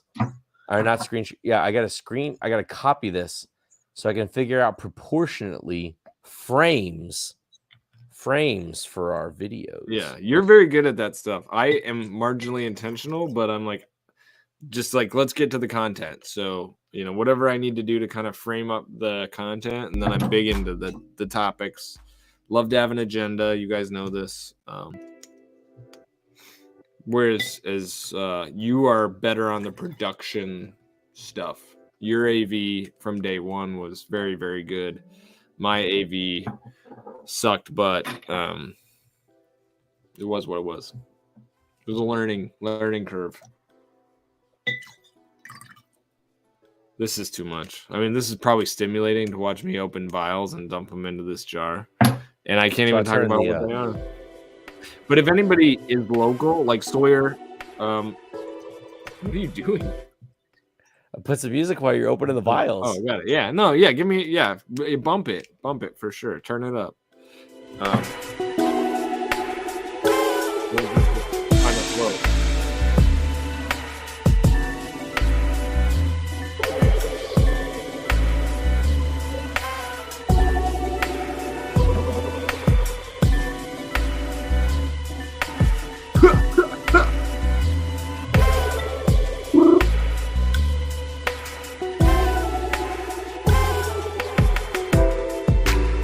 That one smelled like hairspray. Don't know what that was. That I think I legitimately looked like I was in slow motion. Did I really look like I was here? Look at this guy, Top Dog. What's up, Top Dog? Yeah, that's came over from. I'm Top Dog. That's a weird time to come in. That was a weird time. A weird time. I mean, it was tight, but I'm, sorry for that. Yeah. What I'm doing, Top Dog, we've been through a lot today. We talked about Cat's Eye Distillery, NASA Family Reserve. We talked about 2019 George T. Stagg, 2021 Thomas Handy. What I'm doing is I have probably 50 different whiskey samples sitting in front of me, and I have a 32-ounce mason jar. These samples often are sent to us blind to taste on these shows and have a little tasting contest. And so I don't know what they are, most of them. So I'm emptying them into this jar. to make my second sample infinity bottle. The first one, spoiler alert, not very good. And see how this one is. These whiskeys are generally older, generally better than the assortment of craft whiskeys that were sent to me, which no hate. I'm deeply appreciative of all those craft whiskey samples. It was instrumental in my education. But anyway, these on average are better. Cheers, Carlo. Welcome. Thanks for coming over. What a boss. We're the jack wagons that Cam was with for that Middle West pick. Did either of you get I know that you guys were over on Cam's chat. Are you guys in his Patreon? Did you by chance pick up the Middle West Spirits pick? If you didn't, you've made a huge mistake. I made a huge mistake. We were just talking about some of our pick, that one, and then some of the upcoming Driftless picks too. We gotta get some more stuff going on with Cam, man. It's a fun dude. He's been AWOL. He's the poor I know guy. he has. Like, he's got a lot of stuff going on. I'm just saying we gotta link. We gotta get together with him. Yeah, I mean, I'd love to. We need to get back to Ohio because we got to see Tom again too. There's so many things we have to do. It's like, how are we gonna find time for it all? I'm actually not. I've had very little, but I'm definitely in the mood to party. If I had more energy, I think I could, put a couple rounds in the chamber, as they say. That's not what they say these days. Nope, they don't use that expression anymore. Nope, it's expired. Look, I'm pro. Let me be clear. Canceled. I am pro-gun legislation. I'm not anti-gun. I'm pro-gun and pro-gun legislation. Okay. But yes, I think we're due for a good old Columbus party, and we should go to Top Golf. Oh gosh, Sawyer, have you and Tom ever been together in the same place? Because that needs to happen. I still want to do a meetup. Still want to do a September meetup. I imagine here's what I picture would happen. Based on my experience with Tom and then my experience with Eric. Tom would just be like, "Oh, F you, man, F you, man, F you, man." Eric would just be like, "Ha ha, ha ha, ha ha, Tom, ha ha, F you, man, ha ha, okay, ha ha." Yeah, Eric does like to poke at people. He's a poker. It's okay. It's okay. You changed the music maybe we'll vibes. Music vibes really came down a few levels. Well, you just tell me what you want, man. I mean, we went through this all last time, Some freestyle rap. What are you? Or you can get your guitar out and start playing for us. Oh, I do have one over here. If you want me to get it out. I mean, I know you're a talented musician. I've never seen or heard you play outside it. There are some videos of Brian performing solo guitar tapping shows on YouTube. Worst. They are there. You can find them. I don't know. I have videos on the internet of my band playing early college. Also very, very bad. I don't know where they are though. You could find them if you look hard enough. I'm gonna see if I'm gonna take a break from pouring samples for a minute to see if I can dig this up. I've not looked for them in a very long time. They're not under my name though, which you'd have to dive deep into the Drew P archives to find out, what was the band name and which shout out, I will send this sample of Handy to anybody who can guess my band's name in college.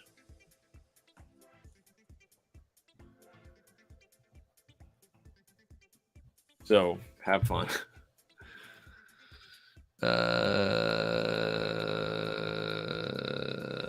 Yeah, I mean, even if you Google the band name and the town where I grew up, it doesn't show up.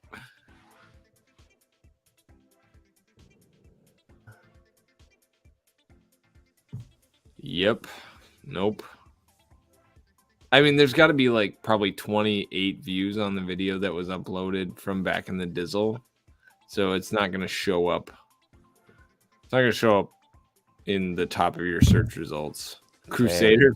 No, but that's close. So I was in a band late high school, my first band, that had a more Christian name like that. The Crusaders is pretty awful. It's almost that level of campy and cheesy, but it's not that offensive. Your band's name was Motley Crue. No. Good guess. These are great band names though. Johnny Monster and the Megabytes.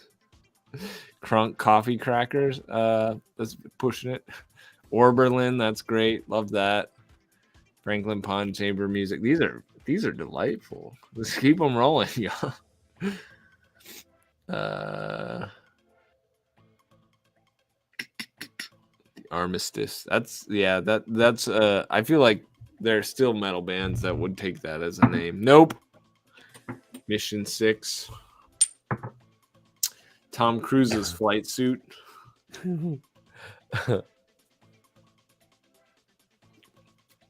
Porkins, what kind of music did you play? That was actually good. You guys ever, I'm sure those of you who are deep in the contemporary Christian music scene back in the 90s are familiar with that definitely heretical cartoons song by the OC Supertones.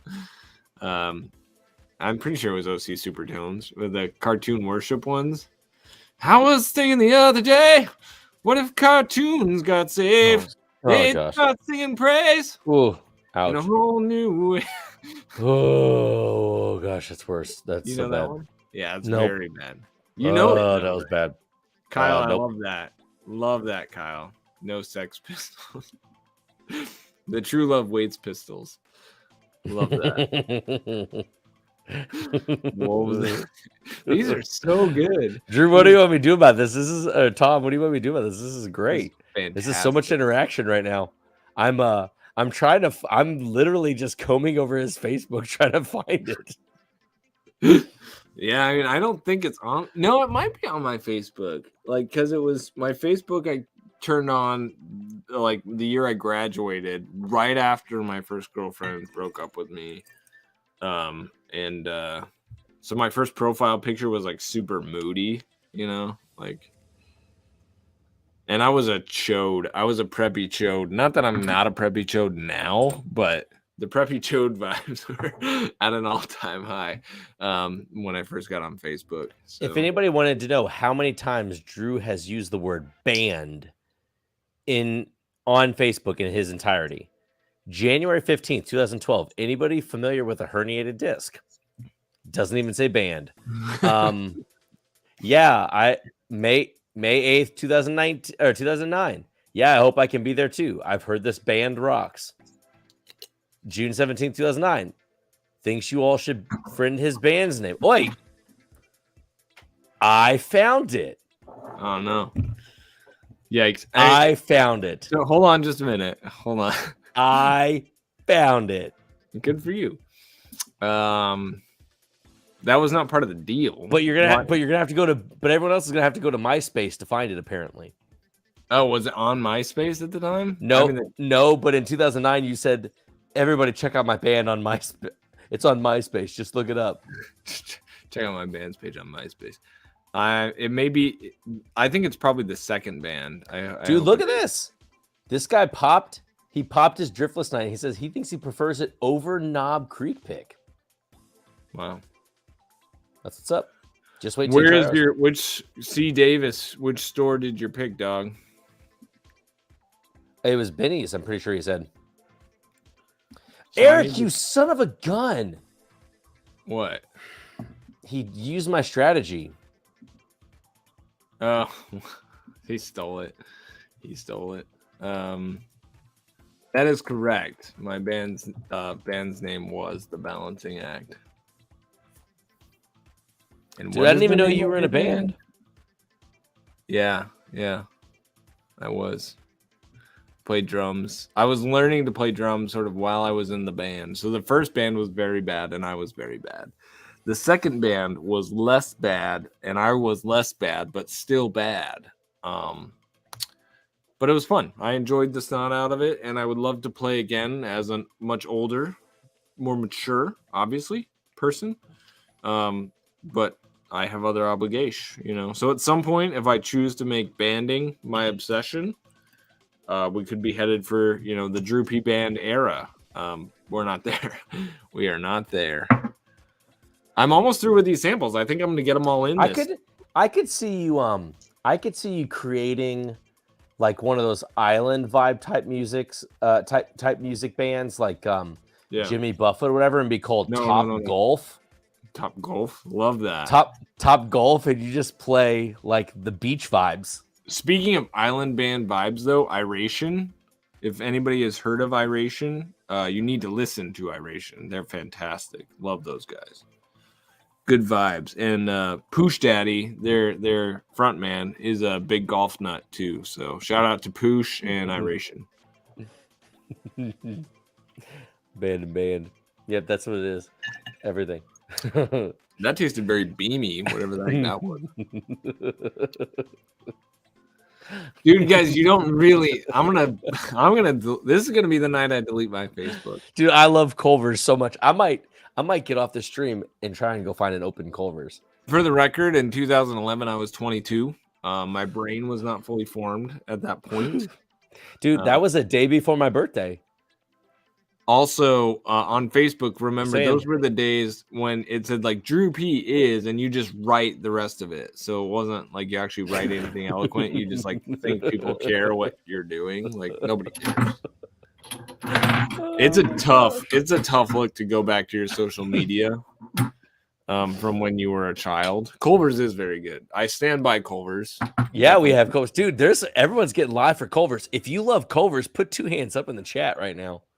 Throw your hands up in the air sometimes, saying, "Ayo, let's go to Culver's." Brian, did you get the sample of that Hard Truth Sweet Mash Rye? I think it was this was sent to us a while ago from when I was down there. Yeah, it's very bad. It is.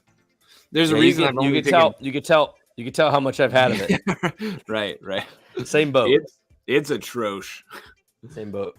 It is not. I'm even gonna leave that out. Like, I'm trying to avoid polluting. Dude, I don't mind that. I don't mind. Oh, hold on, it gets very dry. Yeah, no, the finish is bad. Oh my gosh. Bad. Here I am. I was whining this whole time about not having light whiskey. And check this out. What I got right here. Copper Sky. What's the age on that?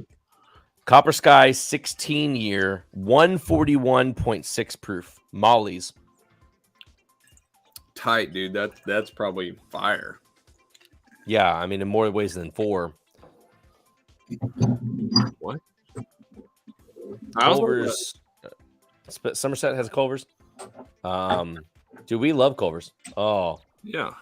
Mushroom Double Swiss. Fast. Yeah, the thing is, so many of us like Culver's, but you know what type of place it is. You know it's not for our generation because it has pot roast. No one in our generation eats pot roast. I'm okay with pot roast. I'm not anti-pot roast. I'm pot roast agnostic. Andrew Beck is reminiscing about how he's off the grid when he was a young age. Good for him. I mean, like, I'm truly glad for that. Like, we've published things about our lives that we have no business publishing. We can never take back. I'm gonna take a pee break. I'm gonna get a spoon. Tom's not as old as we thought he is. He doesn't like pot roast. So kudos to you, Tom. So I'm gonna run upstairs, go pee, bring a spoon back, stir this up, and then I'll taste my infinity bottle of my samples. I got it all with room to spare. Yeah, and then go to sleep. So yeah, you're totally good.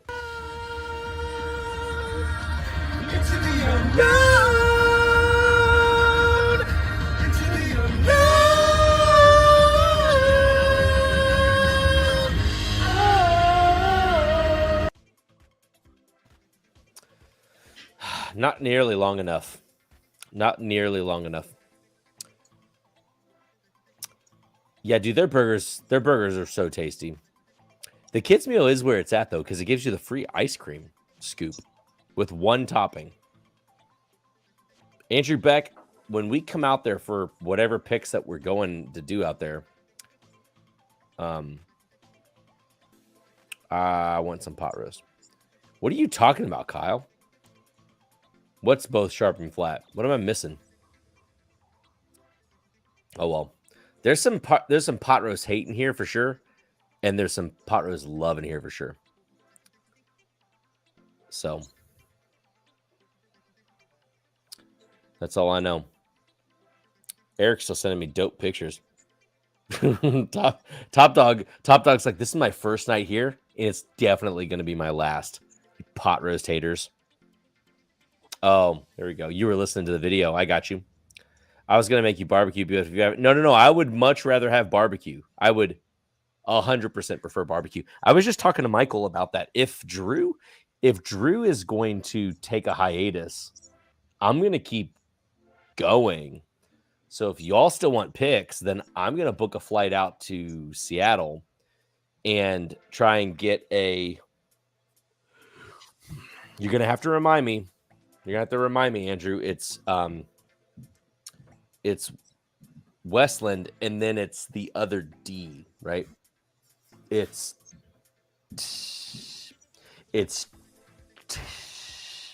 what's the other place that's out there in Washington? It's with a W. Woodinville. Yep. Dude, I always forget it. I don't know why. So yeah, they're both W's. I don't know how I missed that. Okay, so I need to look on my calendar. What do I got planned? I've got Tennessee at the end of this month. Got to go to Nashville. Let's see some other flights. Flights. Incognito. What I miss. I'm talking about flying out to Seattle. Dude, we have to. Woodland and Western picks. Well, since you're stopping, I'll have to just do it by myself. So. No. Woodland to Seattle, Washington, and I'm gonna say that I'm going Wolf. Not these days. I'm gonna go Wolf. These days suck. Anyway, where else can I fly out of? Oh, it's so much cheaper to fly out of Indy. Yeah, that's not too far. Anyway, you look at flights. You let me know. The rest of June and July is bad for me, but August, September may be workable. Dude, he's saying, well, September's going to be September's going to be tricky. It would have to be August or September because it's going to start pushing into Columbia, and Kristen would yell at me if I'm gone too long. Of course. At one time, yeah, we should hit up Doc's. Okay, so this Infinity bottle. These always smell and taste like everything. Like I have a really hard time being like, I was now just it joking, tastes Top like Dog. this. Now it tastes like this. It's got an interesting blend of oak and young whiskey. It smells like a blend of all kind of things. Yeah, I mean it's indiscernible. Smells like whiskey.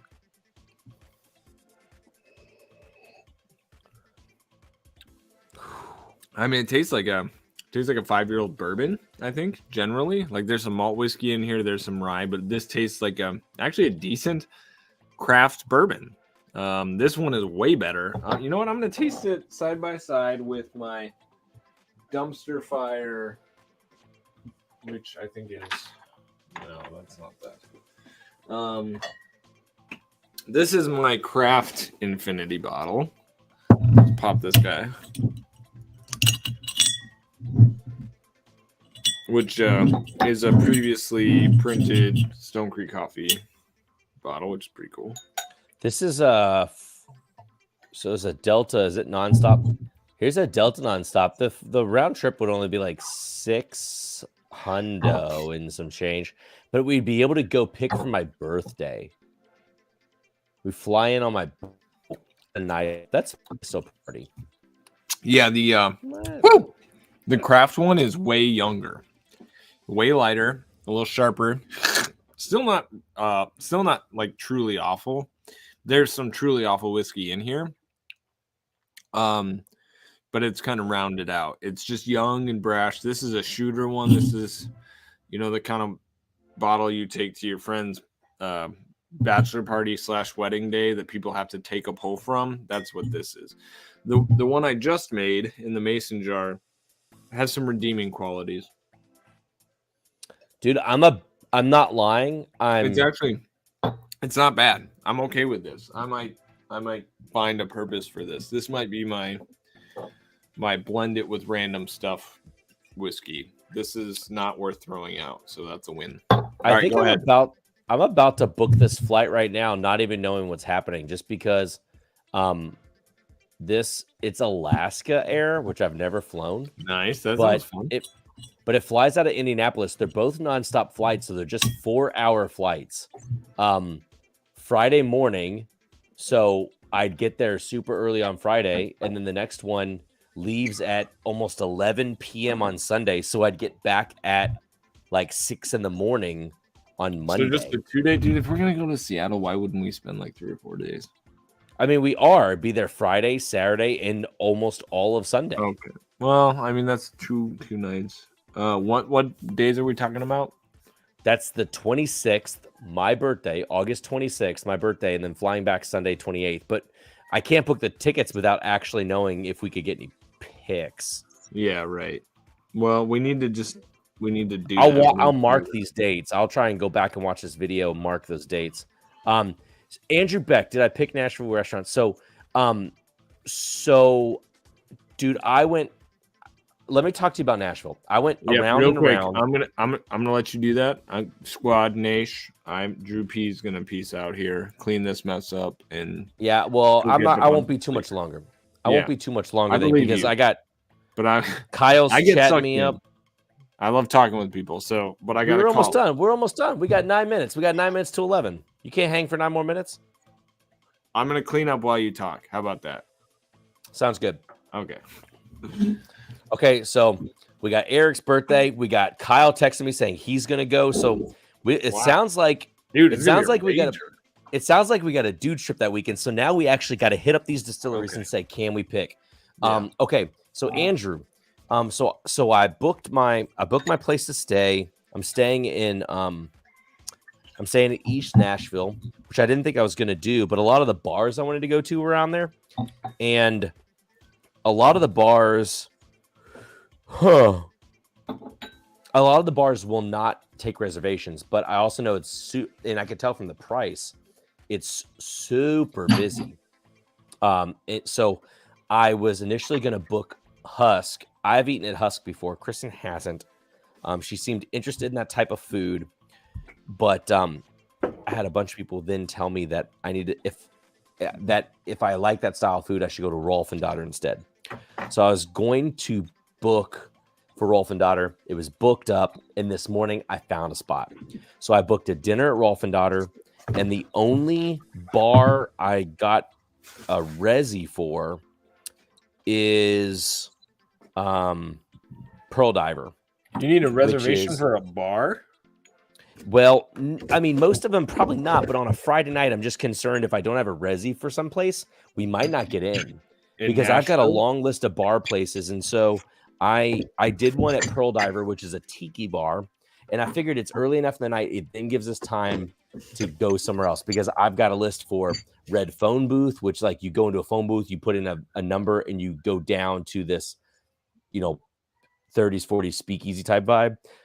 I've got a list for Attaboy.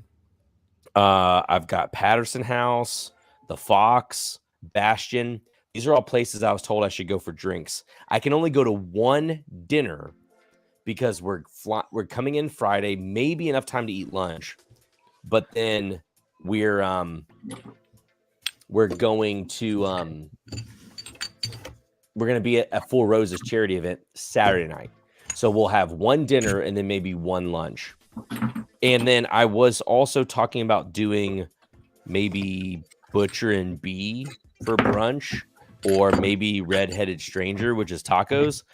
If anyone knows anything about the food scene there, I was told I should go to Audrey. which is Sean Brock's newest place. But as I kept reading and then also hearing from my friend Trisha about it, she said, you're going to be hungry afterwards. It's small plates. It's expensive. And if you're wanting to go and like have some private time with your wife, you won't get it because the part of the thing is that it's like it's almost like it's a production. So they're going to keep stopping you and be like, well, if you want to hear the story of how Sean got this recipe for his whatever, it came from his grandma, and then they just tell you the story. Hybrid, no. So there's not a meetup necessarily in Nashville, but at the end of this month. So I will be in town the 24th and 25th. The 25th, I have an event in what's it called? It's northwest of Nashville. I don't remember the city. Chapmansboro. So I'm doing a Four Roses charity event out there, and Kristen's coming with me. And the night before, we're just going to be spending it in Nashville. So I booked dinner at Rolf and Daughter, not been there before. And so far, I got a reservation at Pearl Diver, and then a myriad of other bars. I'd like to check out Bastion. I'd like to check out Attaboy. So I don't think I'm going to get to all three of them, though. I think that's a little too much to say, hey, Kristen, you want to like maybe have a drink and eat dinner plus go to 3 bars? That probably won't happen. But see, Top Dog still says a Husk is excellent. See, it's been probably 7 years since I went, so I'm a little nervous that since Sean's not actively involved in it, that it kind of took a backseat. I've not been to Rolf and Daughter. I will say, I do technically have reservations both at Husk and Rolf and Daughter. I also heard that Cane Prime was a good place to go, but Kristen doesn't really want to do the whole expensive steakhouse thing. So I want to do like Folk sounded cool to me, but I think she was like, eh. Folk. And so I landed on either Husk or Rolf and Daughter. I still think that Audrey could be cool. Dougie in the house. I do think that Audrey could be cool, but I'm just nervous I'll be hungry afterwards. And I heard Locust is also really good, but same thing. Asian inspired, yes. That sounds my speed. But I also heard that it might be small plates. Andrew Cappard was another one that I thought about going to, but heard that it's just astronomically expensive. Yeah, so PSF Hybrid, do expensive steakhouse. I love Repeal, downtown Louisville. I can go there any night of the week. So that's kind of what I thought. I don't want to pay to go up to Bourbon Steak just for the view. I'd want some good steak if I was going to do that, and I can get it here. Let's go Cappard. So Cappard's that's Terminal. Man, what? I'm really glad I hung out for this. I remember what. I've never been to Nashville. Well, you're getting the scoop, man. I've literally been spending 2 weeks just deep diving into places trying to figure out where I want to go. Let me look up the Catbird because they take reservations too. Sawyer, do you want all these sample vials? There's like 50 of them now. You mentioned you needed some. They're not clean, but you're gonna have them and clean them. Join us for our 15 to 18 course tasting or Ricky, menu. You can have these too. I've got 1,000 now. Oh, see these dudes, Catbird is partners with all these dudes. Locust, Pinewood Social, Patterson House. It's all partner places. That all makes sense to me. Spring late seating, spring early seating. What am I? I gotta go get a funnel. I'll be back. I'm just nervous about this.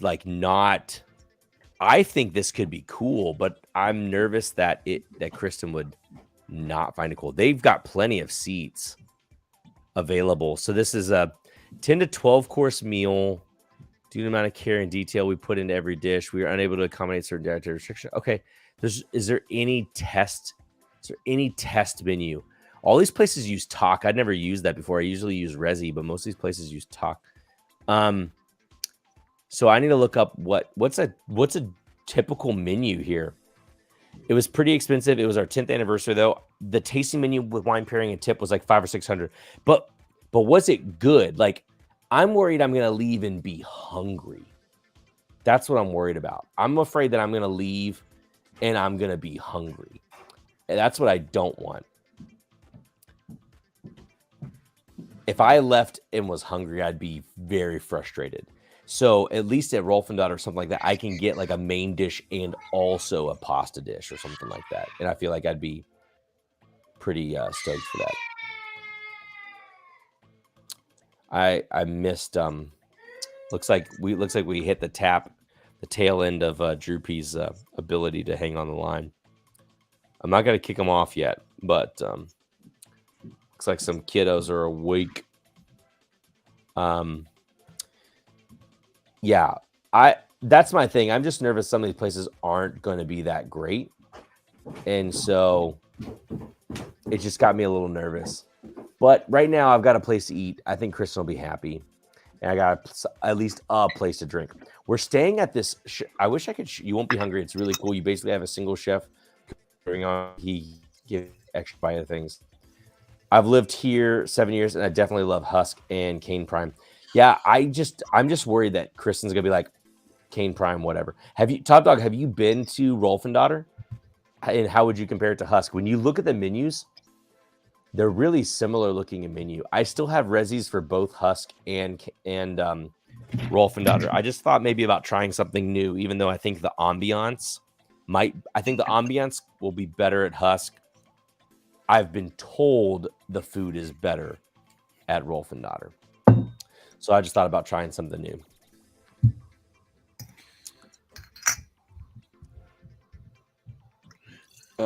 Cool.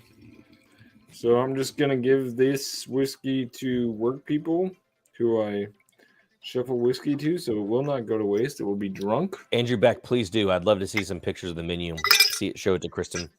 Because again, I just want to, with her and I just want to, we never get a chance to really go out, let alone outside of the city together. I think this is the first time we'll have left the kids to go outside of the city alone ever. Could be wrong about that. Well, good for you guys.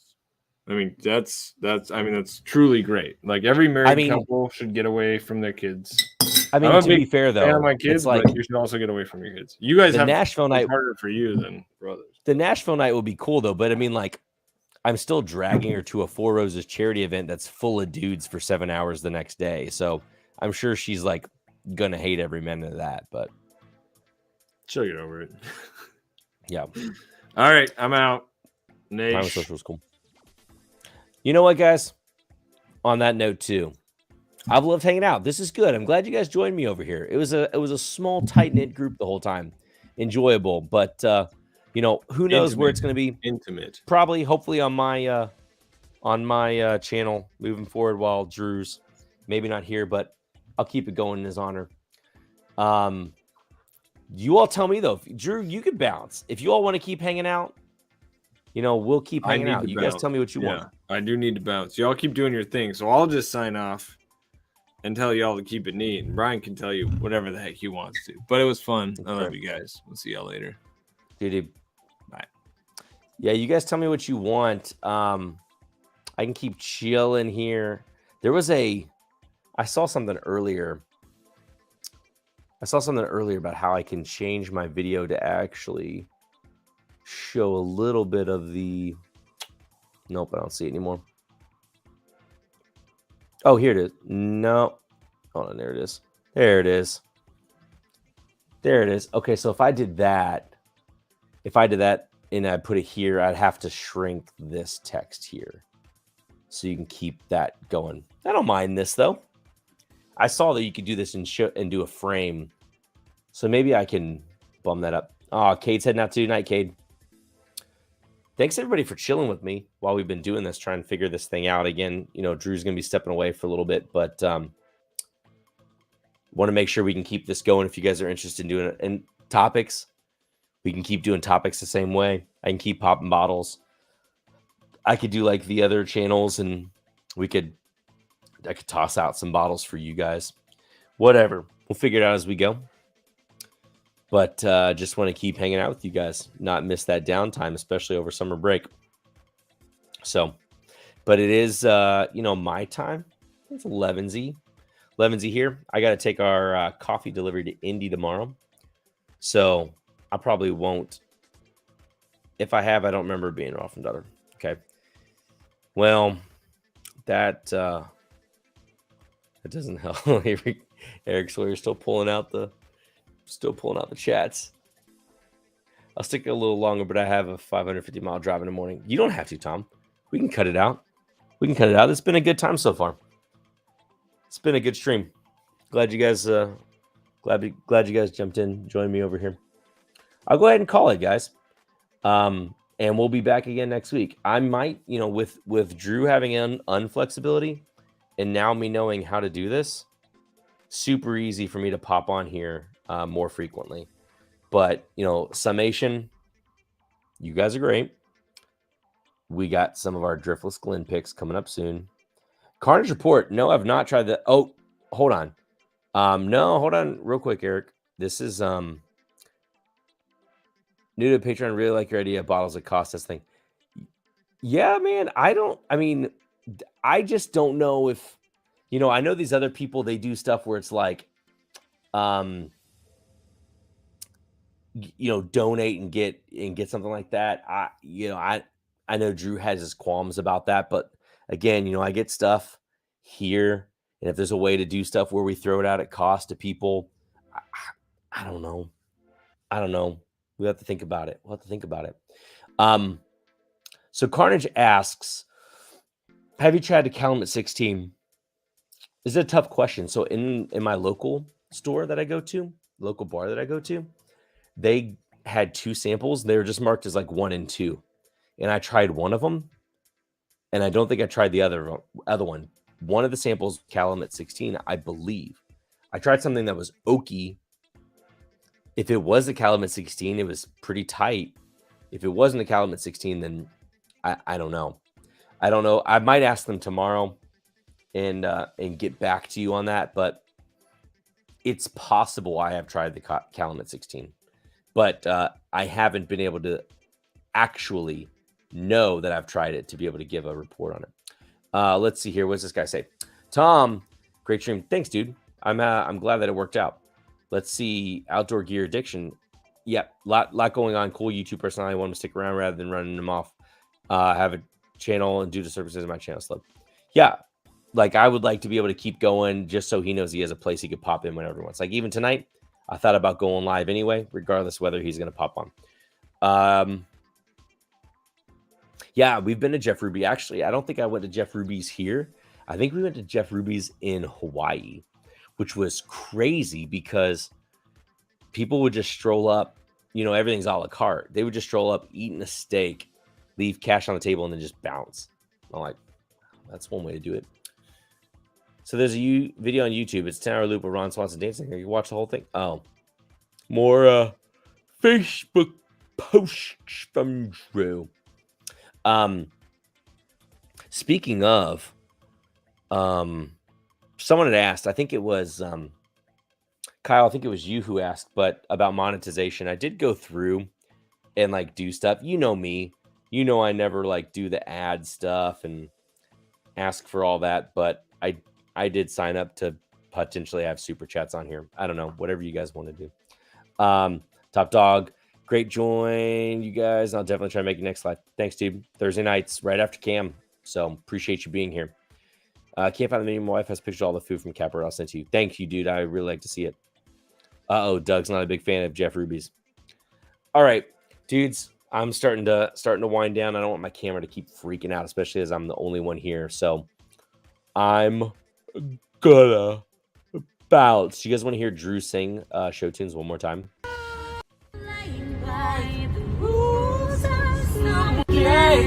Nope.